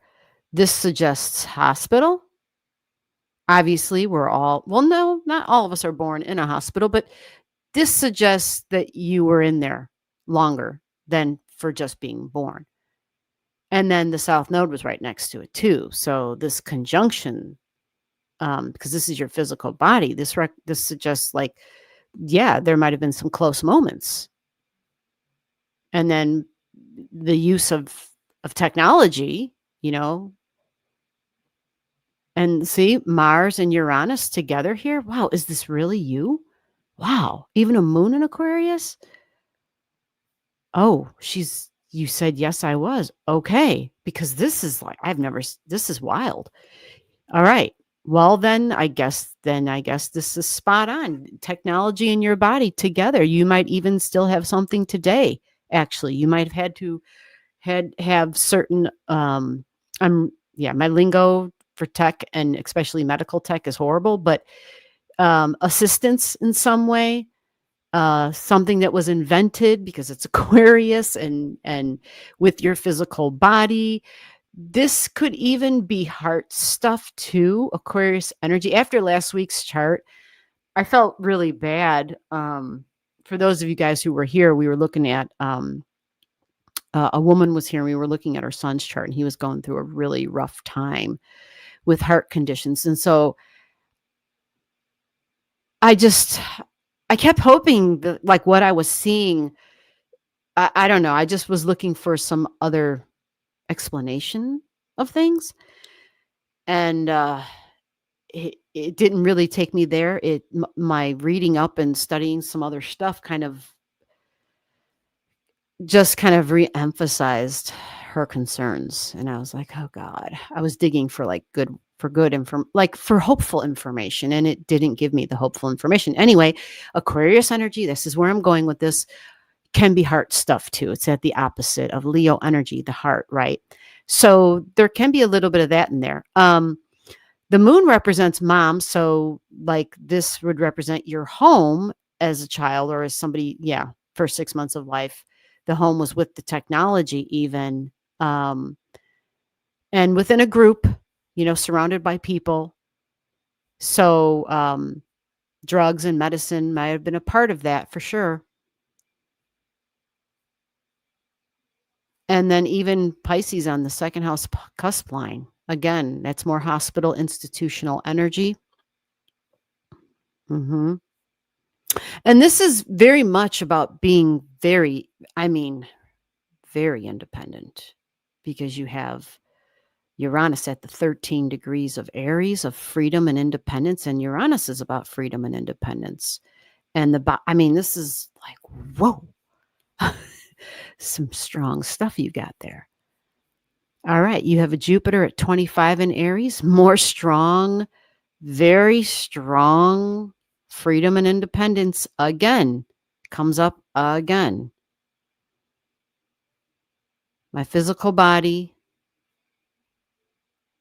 and my ability to be independent and free, my ability to travel would be big here. There may be restrictions with your long-term goals because you have Saturn here. It's a retrograding Saturn in finances, but in learning, teaching, learning, writing, reading, Saturn in Taurus can make things, there can be a challenge with some stuff there. Okay. Mercury, let's go find the mind and the sun. Wow. Mercury is at 3 degrees in Sagittarius. Okay, so what happens when we have this? Mercury is our mind. And I know the third house is the mind, right? The thing I just said was the mind. You can find it in a couple of ways in your chart. So Mercury is the details. It focuses on the details, and it can be kind of scattered actually because it moves really fast, and it's kind of like a social butterfly in a way, a lot like Gemini energy. You have it at the 3 degrees, so that's good because that's a Mercury degree. That's positive because the Mercury might need help because it's in Saggy. So what's interesting about this combination is it's the details, but the Saggy is the big picture. So you have a very unique perception because you can see the details, yet you also see how the details connect together and form the greater picture. Again, this is more Jupiter energy because it's Saggy. And when we have that Jupiter energy, it connects us to insights that are possibly connected to the future. And traveling, because it's Saggy, traveling, but spirituality and religion. This would be someone who is a teacher, a writer, a publisher, an editor, possibly, speaking different languages, interpreting even possibly for a profession and a career, because you've got it all here in the 10th house. But you also have, just like the last chart, Scorpio at the midheaven. Ooh, these are fighters. These are fighters. As she said, Scorpio needs a mission. There you go. Even at the independent boss energy, 11 degrees. Really fascinating. The commonality between the charts, even though they're different, is just fascinating. I'm always fascinated. Another Pluto at 10 degrees. Saggy energy is just lit in your chart. Big time. Sun in Sag, teachers, preachers. These are people who believe what they understand to be the truth is the truth, and they want to share that truth with everybody, especially with the group, because you've got it in the 11th house, group energy. This sun is even at the damn Jupiter degree. Oh my God. So when people have this like this, they may have moments in their life where they may feel that they've made contact with the divine. And I would sometimes ask people, do you feel that you have conversations with the divine and with God, or with whatever your belief system is? Do you believe you have that connection? Because having Jupiter here, and it's in Saggy, and it's your sun, and it's in the house of Aquarius energy, where we can make contact, where the information that comes through like a lightning bolt is the downloads from up above, and holy crap. Strong intuitions, some might say premonitions, but they would come in like a lightning bolt. The flash energy is here in the 11th house. I'm calling it the flash. You have a lot of power, Pluto at 10 degrees. This is intense energy, really intense energy. It's about change, changing beliefs, changing my own beliefs. Do you feel that you go through that? But maybe it's connected to your career and your profession, but changing beliefs, religion, spirituality, travel plans. It could be when we break it down to something basic and simple. I've seen people with the Saggy in the 11th. They like to be on boats. Some of them own boats. Doesn't have to be huge, but they like to ride the water, because Saggy is the horse. We think horseback way back in the day, but it's going to be using technology. So it could be a motorcycle, but yeah, independent energy. But sometimes boats because of the Jupiter energy, but definitely can be airplanes too, because we're traveling with technology. It can be that too. A lot of really just powerful, interesting energy here. Venus, got to explore your Venus. The love and desire energies in Scorpio at the Scorpio degree. Oh my God. Holy crap. All right, so Scorpio is ruled by that Pluto that I talked about over there with the beliefs. And this Venus in Scorpio is in the 9th house. So you see how there's this connection. There's like a mutual reception. We've got the Scorpio energy that Pluto rules in the 9th, the house of Saggy and the house of Jupiter. And we got Pluto in Saggy over there. So there's this connection between the values and the occult, by the way, as well. Venus values that, the hidden. But what's the truth behind what we think is there, right? What's behind the veil, so to speak. And then, again, more speaking with the other side. And if you haven't experimented with that, or maybe you're already aware of it, of the intuitions that you may be getting, connecting, whether it's dead loved ones, spirit, whatever, right? There's that ability can be there with all of this, because the Jupiter will expand upon the ability to connect to the other side, that really psychic Scorpio stuff. With it being in the 9th house and it really like whoosh, blowing it up, you would want to be really be very intentional, have very strong boundaries, and be very intentional with who you're making contact with, because you have so much in Saggy over here. There's so much power here. You have so much here. You have to have strong intentions of who you're making contact with. Yeah. That it's the more you work with stuff like this and become more familiar with it, and there's actually steps and ways to go about it, to develop that craft and to explore that realm in a safe way. There's ways to do that. And there's tons of free online information. Not that that means that it's all legit, but there are a couple of schools that I know of that have online courses. And they've been around for over 100 years, over 100 years, and they certify people. But you don't have to go for certification. You could just take some of their courses just to learn, just to develop your craft or to explore that area of your life if this is something that you are interested in or thinking about. Yeah. All right. Well, this was a fascinating chart. We'll look at it again some other time. Come on back again. And I'd love to take another look at it. And just some really interesting, powerfully intense charts we got in here tonight, people. Wow. Super strong stuff.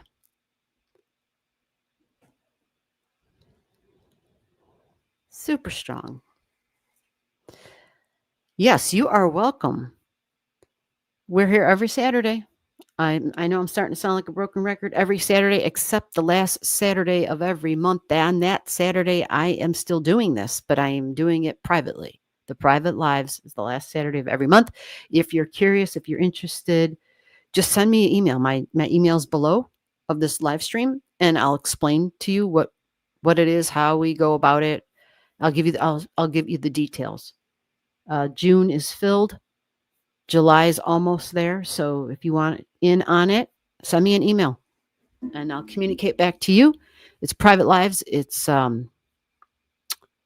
seats are limited. All right.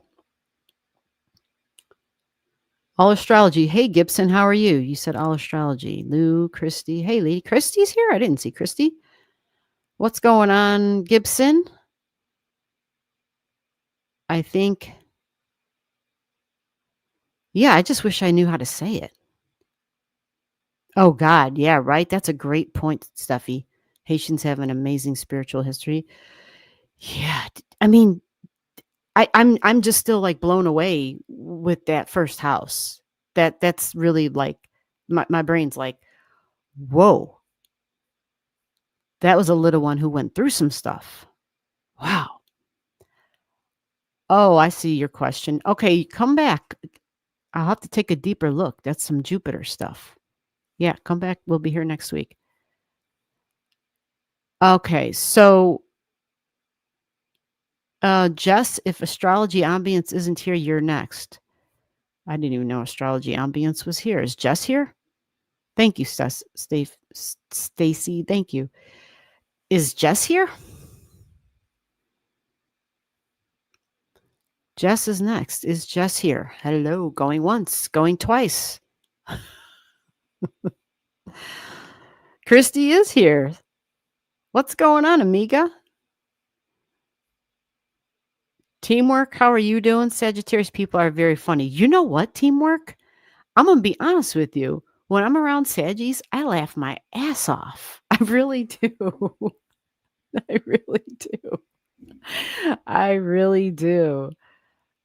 For sure. You are so right. There's something there where I just they give me a good chuckle. That's for damn sure. I mean, I know Leo is supposed to be all great with the jokes and stuff and to have a good time and laugh, but there's something about the Saggy humor. It's just different. You know what it is? I think it kind of has a little bit of and it doesn't mean I necessarily prefer it, but there's some of that whether it's dry humor, the sarcasm, where they just do it really well. Oh God, I've been going through it for 2 years as I was assaulted at work. Okay, you're going to have to come back. I didn't see that at all. Yeah, see, this is the trick when I don't read the chat. And I can't go backwards now. So we'll have to you have Jupiter going through your 6th house. And you have a lot of water energy, girl. Yeah. You have a lot of water energy, and Jupiter's your greater benefic big time. So hold on to that for right now. You have a lot of water. So as Jupiter is in Cancer, going through. It's going to aspect your Venus. Yep, it's going to connect to your Venus. You had Jupiter. Your sun is Jupiter energy because it's at 21 in Saggy. Just that quick look at it.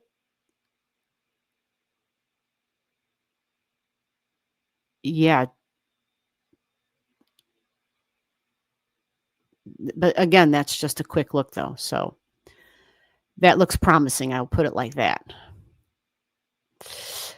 Okay, so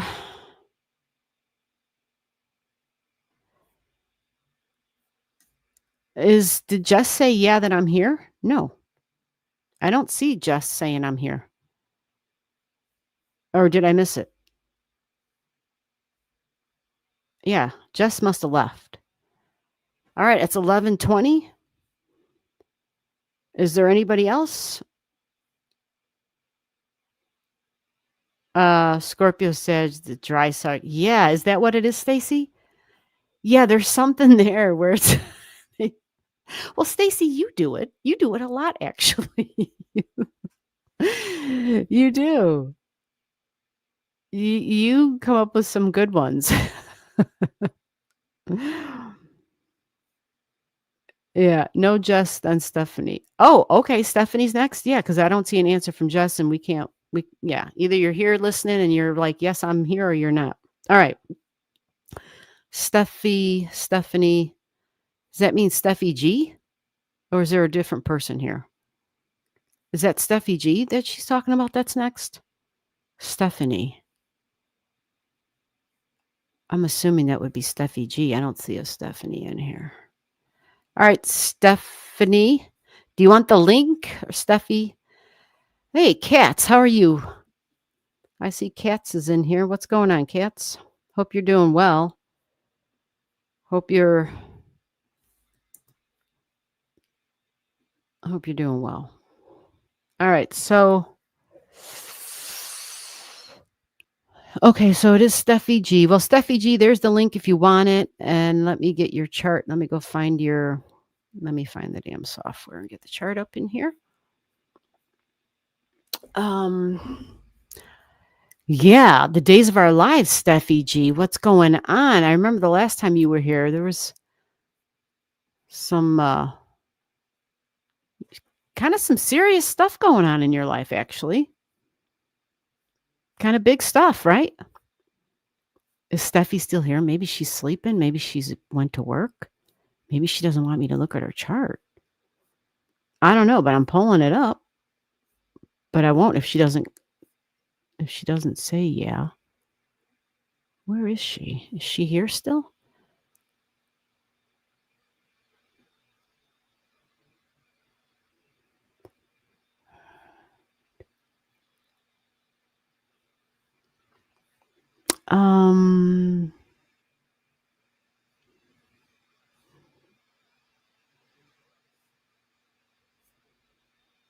Yeah, I don't see her now, huh?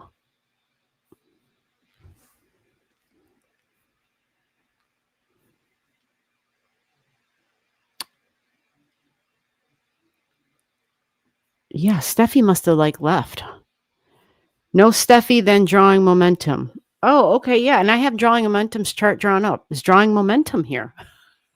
Sometimes people are just busy, right? Drawing momentum. Are you here? Drawing momentum. Paging. Drawing momentum. Yeah, she might be at work, Lou. That's a good point. I said she might be going to sleep. She might be at work. So is drawing momentum here?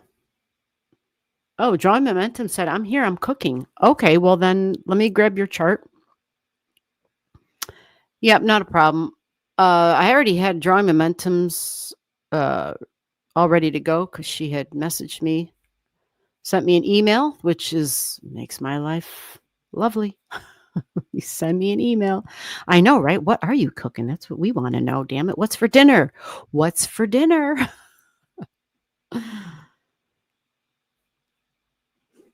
Although I don't even know where's drawing momentum watching from. She could be cooking breakfast for all we know.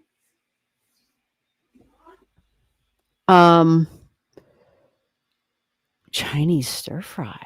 Ooh. Yep. All right, drawing momentum. I think you said you've seen your chart before, if I'm not mistaken. So the chart I have is Pisces 10 degrees on the ascendant. That's another person, right? Pisces on the ascendant talks about institutional and hospital energy. Yeah. Pisces all in the first house. You got Chiron and Saturn there even. Wow. Yeah. Okay. So this talks about restrictions. There's a wound there. It's in the first house. It's restrictions. It is a Saturn degree, which makes me wonder. And you got Saturn right next to it. So it makes me wonder. Sometimes people have to have braces, like on their legs or something, or their feet or something like that, because the first house and feet is Pisces. But first house for sure. First house is head, though. So it's that combination of a restriction of some sort of a restriction. Pisces energy, Saturn energy. Yeah. Moon in Taurus at 8 degrees, a Scorpio degree. So you got a very psychic moon. Very creative psychic moon. Taurus in the second house, really going to be creative energy. Taurus in the second house, sometimes these people have really good vocals. Capricorn Sun conjunct Mercury. Woo! Boss energy, Mercury at that billionaire degree. Business and finance, making sure I got the money for the long haul. Financial stability. Yeah, go ahead, do whatever you want. Make stuff up here. I'm talking about this freaking arrow. So boss energy, but mom energy too. 28 degrees, the moon, mom and dad energy mixed.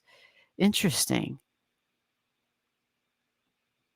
So home, Capricorn energy and home, very serious energy. This is like a moon and Capricorn mixture. And sometimes this can be tricky. Sometimes this can be kind of tricky, especially because when you mix the moon and Cappy together, sometimes there can be like fear, there can be depression sometimes, but you also have this really spontaneous energy and surprises and shocking energy even because of the Aquarius energy and friends that are like that. But at the same time, it's your sun and this is your energy. Your sun is your energy. It's how you express, how you stand out. And Cappy always is building something. It's usually building something. And if your Mercury's next to it, which it is, it's looking to build for the future. And business and finance, like that's Mercury. It's talking, it's communicating, it's networking. That's Mercury. Yeah. So I imagine dad was well, yeah. This interesting combo was dad, mom, was mom, dad. Was there a single parent in the home? Or maybe just mom and dad had interesting roles. 29-degree Jupiter in Cancer. Holy shit. Holy shit. Like the billionaire degree. For real. For real. So you have Jupiter right here. You're going to have a Jupiter return in the next 12 months. You're going to have a Jupiter return. Yeah, baby. Jupiter return at 29. Wow. Let me see. Let me see your connections. Oh, okay. Okay. So for you, let me see. Jupiter is your greater benefic. I didn't drop the link. You might have even wanted me to. Nobody's wanted me to drop the link the whole night tonight, but let me do that real quick in case you wanted me to drop that link. Because I'm not going to be reading the chat. Okay. Yeah. So, what's interesting about this is the Jupiter is going to come through here, right? As it comes through here, it is your greater benefic, and you do have Scorpio in the 8th house. And you have 26 degrees at the 9th house cusp line. So, this stuff right here might cause delays. Jupiter will be not right now, not right now. This is, this is 12 months out. Well, less than 12 months, but it's within the next 12 months. This Jupiter, as it goes through that Cancer, it will start trining your Chiron and the delay and restrictions and slowdowns from Saturn institutional energy. To the family stuff. But yeah, when people, I mean, this is what everybody says, that Jupiter 29 Cancer is the billionaire. I don't know. I've had people who are like, yeah, I have that. I ain't got nothing. I come from nothing. I don't have nothing. So you'll have to let us know. But what I will say is at 29 degrees in Scorpio in this chart, you have Pandora's box, which is it opens up a can of worms. And it's exactly trined to your beautiful Jupiter at 29. So, in other words, this can not necessarily be the big, beautiful thing we all thought it was going to be. That can of worms promises that a lot of headache, something I wish I had never even opened, something I wish I had never gotten involved in, a communication, it's exactly trining that Jupiter. Now, the Jupiter talks about the future. It talks about the history in Cancer energy. There's this belief about the future connected to it, religion, spirituality, traveling, but the law and lawyer energy would be big, right? Yeah, it's Jupiter here. So I don't really know about the law and especially in legalities and especially if we're talking about Scorpio energy, which people say is inheritances and insurance money and stuff like that. But the fact that it goes to the 9th house, yeah, oh my gosh, the lawyer energy is the 9th house. The justice system is the 9th house. So that kind of amps things up a bit with Pandora's box being there. I've had lots of people give me examples of how Pandora box has shown up in their life, in their chart, when I see it aspecting something personally and strongly aspecting, meaning it's close by and making a direct connection. And they've given me just great examples. One person said, they thought they were an only child, and then they got like a communication from somebody who kind of popped in on their life and sent them all this proof that they were siblings. And turns out they really were siblings. They really shared either a mother or father. And they started a relationship. And then over time, even though this was a real blood sibling, it ended up just being a damn nightmare. There ended up being like a money thing that got involved. Like the person, it just was like, oh my God, I wish I had never even went there. I wish this person just showed up and they legitimately were who they were supposed to be. But it just ended up for them in their life being a thing of regret. So that's the best example I can give you, honestly, because when I looked at it in their chart and I told them the timeline, they just told me this whole story of what had happened to them. And it was like, oh my God, how shitty. So it was like a lot of betrayal. And I think manipulation, even though they work really related, there was just like manipulation and betrayal that happened. So with that said, does that mean that exact thing has to happen to you? No, it's just an example of Pandora's box. When I read Pandora's box in the software, it's even worse. It says, you open Pandora's box and you have unleashed all the evils of the world where nothing is left but hope. Yeah, sounds really like, okay, thank you. It sounds so negative. All right, so you have Venus, values, desire, money in Aquarius. Oh, interesting. In Aquarius, group energy in the 12th house.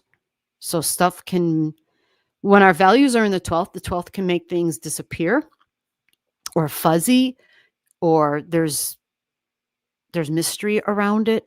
It's confusing. Surprises with the values because it's Aquarius, but it's connected to family.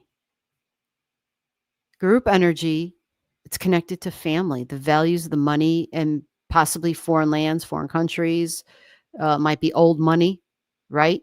Because we think of across the pond even. And I don't remember if you're in the States. I think you were born here. Yeah, you were born in Nebraska. I can't remember where you're watching from, but either way, yeah, you have some Pisces in the 12th and you have Uranus, Aquarius energy in the 12th. So at that 16 degree, that's the moon degree. That's family. That's my ancestry, my heritage. Yep. And that's where your values and desires are, Venus energy. This is also astrology too. I just wanted to say. But look, Fortuna is right there. Fortuna. Now, this is different than the part of fortune. Part of fortune is a spot when it gets aspected, when another planet, a beneficial planet for you, makes a connection. Someone might give you a gift. You might get a little bit of money. You might, there might be something beneficial that comes your way. When Fortuna is aspected, this little like captain's ship's wheel thingy right here, when that gets aspected, that is a change of fortune is what that means. And they show you the ship's wheel because, and I don't think it's called a wheel, but the helm, whatever the hell. They show that because the wind could change at any moment. The ocean could change at any moment. And so if you're on a ship, it could go from everything's going great to not great, or everything that's going bad could suddenly flip and be great. So you have that with Venus. I mean, look at, they're the same degrees. So it's with family again. It's with family. It's feminine energy, not just family, but also feminine energy and nurturing and home and friends and group energy and science, technology, astrology. Yeah. But group energy. This is friend energy for sure. Okay. And social causes, we'll put it like that, because it's not like we're best friends when we talk Aquarius, because, well, it tends to be detached, but it's more about like, it's what's best for all involved. I don't necessarily know who all involved is, right? I don't have to know everybody. I just know that, it's the sign of the humanitarian. It's just like human decency and common good, but very independent energy. But being in the 12th, this might be hidden from you, right? Might be a little bit confusing or not within your grasp. So with that, and this is where I'm going to end off on this one, because we can look at this again anytime. With that, you have Uranus in Virgo and Pluto. Look at that. You have them both here in Virgo in your 7th house of partnerships, marriage, and professional. And I went to the Uranus because of all your Aquarian energy. So this is work energy, partnerships with work. And it kind of suggests possibly institutional, because it's that 12th house, or very creative 12th house. So it can be sound, it can be music. Yep. And so the same with this 12th house is also creative energy. It can be sound, it can be music. It can be writing and words. It can be just using creativity in a very unique way. this can be that as well. And so possibly a change of fortune, a surprise with that route as well. So everything I said is a possibility, even though some of the things I said for what this means seem very different, but they all apply. It depends on how you use this energy and what you do with it. Some people have a shitload of creative energy in their chart and they don't really use it. Like they might use it, but they don't really use it. So if you use yours, there's a possibility for this surprise. But the group energy is pretty strong. Okay. And it being very unique. So it's standing out in very unique energy. And we got a kitty cat in the room now. So yeah, the Uranus and the partnerships, very independent energy.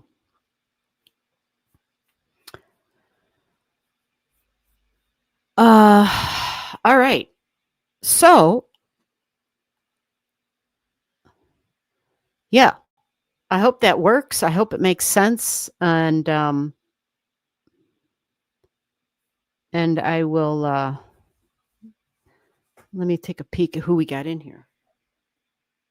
Who is that? Hold on, we got Taffy girl. She wants to come up. Where did you go? Come on, walk around to the other way.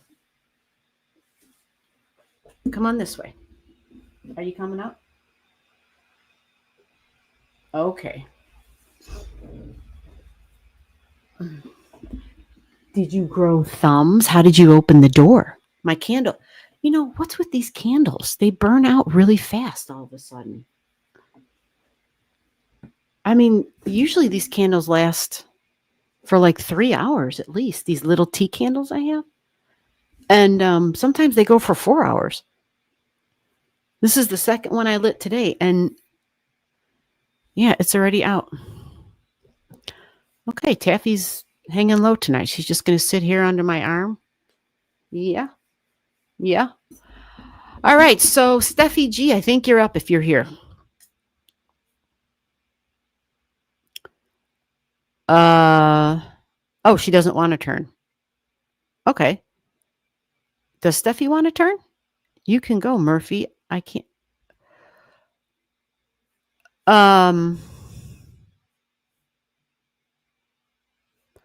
Murphy. Which Murphy is this? I don't know a Murphy. Not that I need to know a Murphy, but if I don't have your digits, then you're not. Then you're not going. I see. It says you can go, Murphy. Who's Murphy? Oh, then Murphy is next. Well, who the hell is Murphy? Where's Murphy's? I don't have a Murphy's digits unless this is Murphy Gibson. Is that who you guys are talking about? But I thought, well, no, it could be Gibson.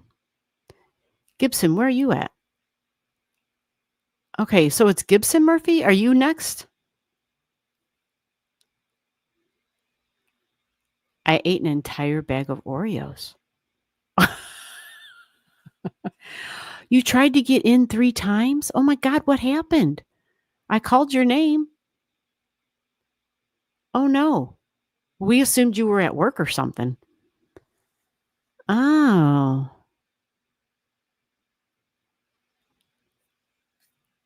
All right, let me scroll down. I can try once more though. All right, well, just so that we're all clear, I have 15 minutes left. And I'm saying this because all of a sudden I've got people who disappeared earlier and who are back now. I can't possibly get all of you in at one time. So we have to go in order because that's where it's at. So, okay, Gibson said that I'm here, but I'm not next. Okay, because I don't know what Murphy they're talking about. That you're the only Murphy I know of. Maybe there's somebody else came in, but I promise you, whoever came in, I definitely don't have their digits, and there isn't enough. Okay, Taff. Okay. She's like, will you just put your hand on me? Yes, I'll put my hand on. I sent the digits last week. Jess said, I sent digits last week for Carl. Oh, you sent digits last week for Carl. So,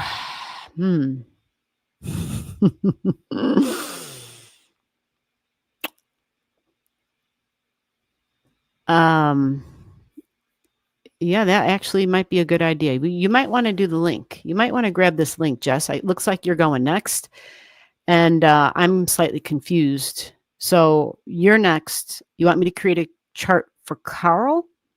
Pearl. Pearl, how the hell are you? Hey. Are you okay, Taffy?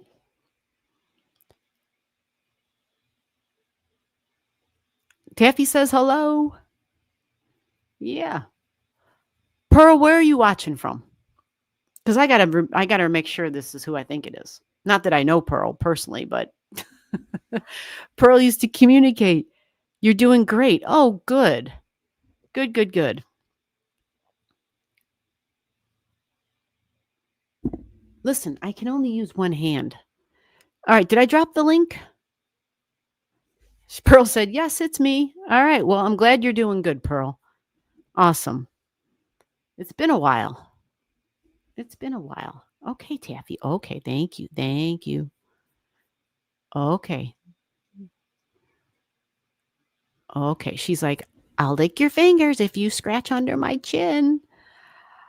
So I it says Jess is next. Jess, you have to, if you could grab that, we got 15 minutes. If you grab that, you can tell me the digits and then I can create the chart. You said you sent information for Carl's chart. I'm wondering where the hell you sent it.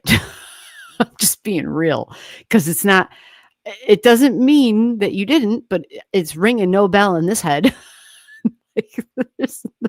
In this head, there's just nothing but air between these ears right now. At this moment, I'm like, I'm a deer in headlights when you say that because I don't know.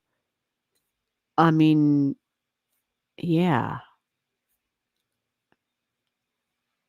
I have everybody's emails that sent me their digits last week and the 7 days prior to this.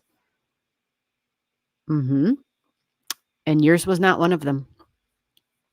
So, for me to create a chart, the fastest route is to get on here.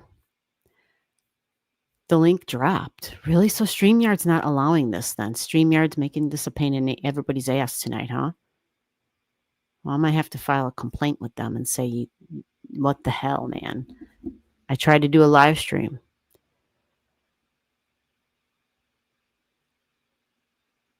All right, Christy, you have a good night.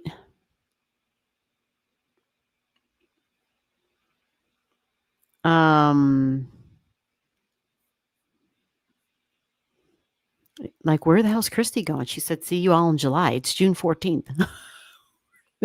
She must have plans, huh?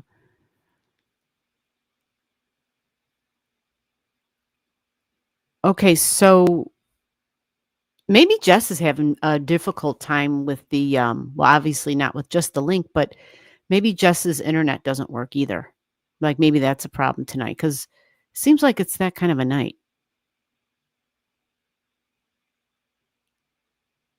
It does. It seems like that kind of a night because,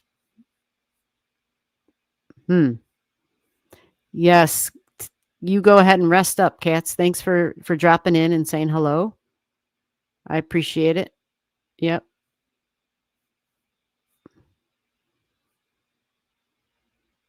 Yeah. All right. So here's the deal.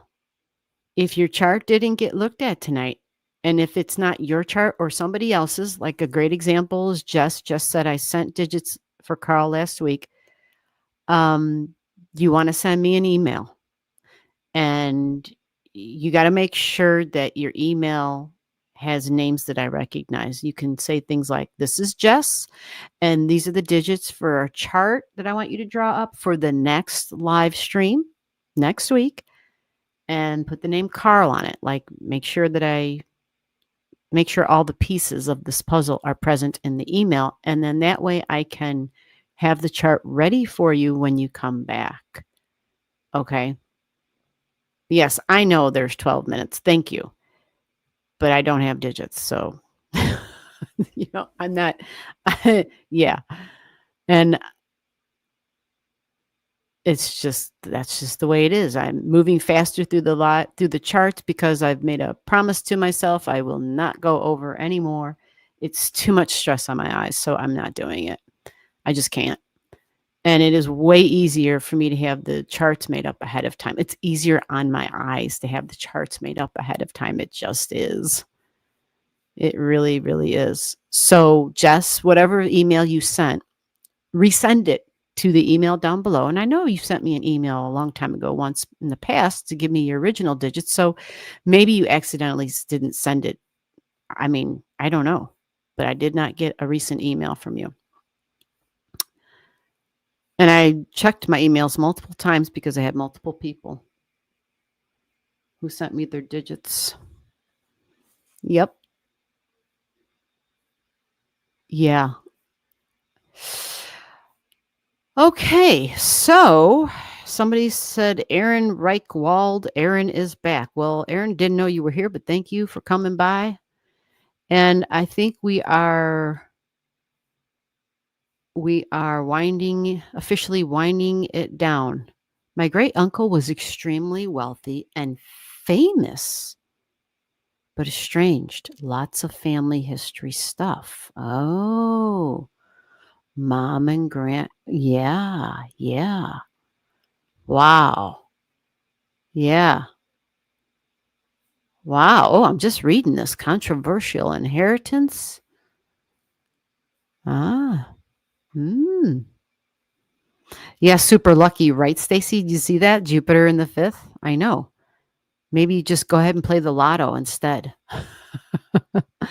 My inheritance was a mess. My inheritance was a mess and gone. Gonna have to work it another way. Oh, yeah. I used to own my own tattoo shop. Oh, nice. Okay. That makes a lot of sense, using technology to create. Oh, I love that. So you were a tattoo artist, or you are? Or did you just own the shop? You were just the owner? Yeah, that makes a lot of sense, right? Wasn't that your chart? That makes a lot of sense. Yeah. Awesome. Yeah. Cool. But yeah, Jupiter in Cancer, and you're going to have, like I said, well, shit. I don't even play the lottery. But if I had Jupiter in Cancer in my fifth house like that, I would probably start just while I have Jupiter going through my Cancer. Yeah. Because I just don't believe in throwing money away. To me, that's what playing the lottery is. I might as well burn my money. But for the next 12 months, I would. I ain't saying I would do it every day, but for the next 12 months, I would be trying. I want to make some art that can make, yeah, you and me and everybody else, sister. So were you doing the tattoos? She said, I occasionally. Yeah, yeah, definitely. Yeah, Jess, I know it's not working tonight. Everybody keeps saying they can't get it, so you're going to have to come back next week. And so before I forget, I'll just say it one more time. The last Saturday of every month, we are live, but we are privately live. Okay? If you want in on that, email me. Email is down below. I'll give you the details and I will explain that to you, but it is the last Saturday of every month. It is very limited seating in the private lives. Yep. Nobody could pick up the link tonight. I think I'm going to let StreamYard know when they ask me, how was your live? I'm going to say, it sucked. It was live and nobody could pick up the link. Absolutely. Yep. All right. I'm babbling, so I'm going to end. Stacy said, see everybody in July. All right. Everybody, we'll see you all in July. I will be back here next Saturday for those of you who won't be back here. And for those of you who will be back here, yeah, come back next Saturday. Did all the custom tattoos. So it didn't work out then? Is what you're saying? Doing the tattoos just didn't. I think like a lot of art, the way art is anyway, it seems like, unless you're you got to be to make money. It's almost like you know, you got to be the next Da Vinci or Michelangelo, to really knock it home, right? Other than that, the amount of time that you put into your art, you never get back what you put into it. It just had a baby and got married and moved. Okay, well, you said you want to make money doing your art. Maybe you go back to that then. I mean, I don't know. It's up to you. Totally up to you. But painting with ink on bodies. Yep.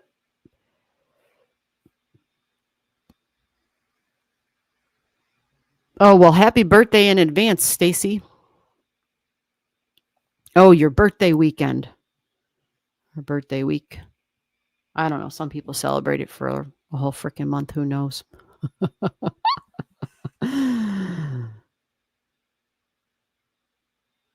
Yeah. Well, you started, yeah, living your own life, doing some other stuff. Well, good for you. But you still got a chart that says, like, wow. Yeah. Like, wow. So you could get lucky because you have Jupiter in the fifth house, and that's the house of art. The fifth house and the 12th house, very artistic houses. So having Jupiter there, like, you got 12 months. Art, lottery, like, these are things to, like, take a chance. Jupiter's on your side. Jupiter is on your side. Yep. Alrighty, you guys. I hope everybody who wanted their chart looked at. I know Jess didn't get to. Some people had to leave. Some people can't wait or whatever. Maybe people had issues, but come back next week. We will be here. And maybe Taffy too. Maybe Taffy too. And thank you, everybody. Thank you, Stacy. Thank you for making the live a success. And Gibson, I think I saw in my email that you sent a gift. Thank you for sending a channel gift, Gibson. You're always so generous. And Jess, I'm just seeing your email that you literally it's showing me an email right now that you just sent 1 minute ago, it says. Now I see it. So maybe you didn't press send. God knows I do that sometimes. I write it up, right? I've even done it with text messages. I'm horrible at that, and then I don't hit send, or I hit send, but I don't like hit it again. Like maybe it needed to be hit twice for it to go through, whatever. I don't know. That happens. Sometimes I'll see it a week later. I'm like, oh shit, this was never sent.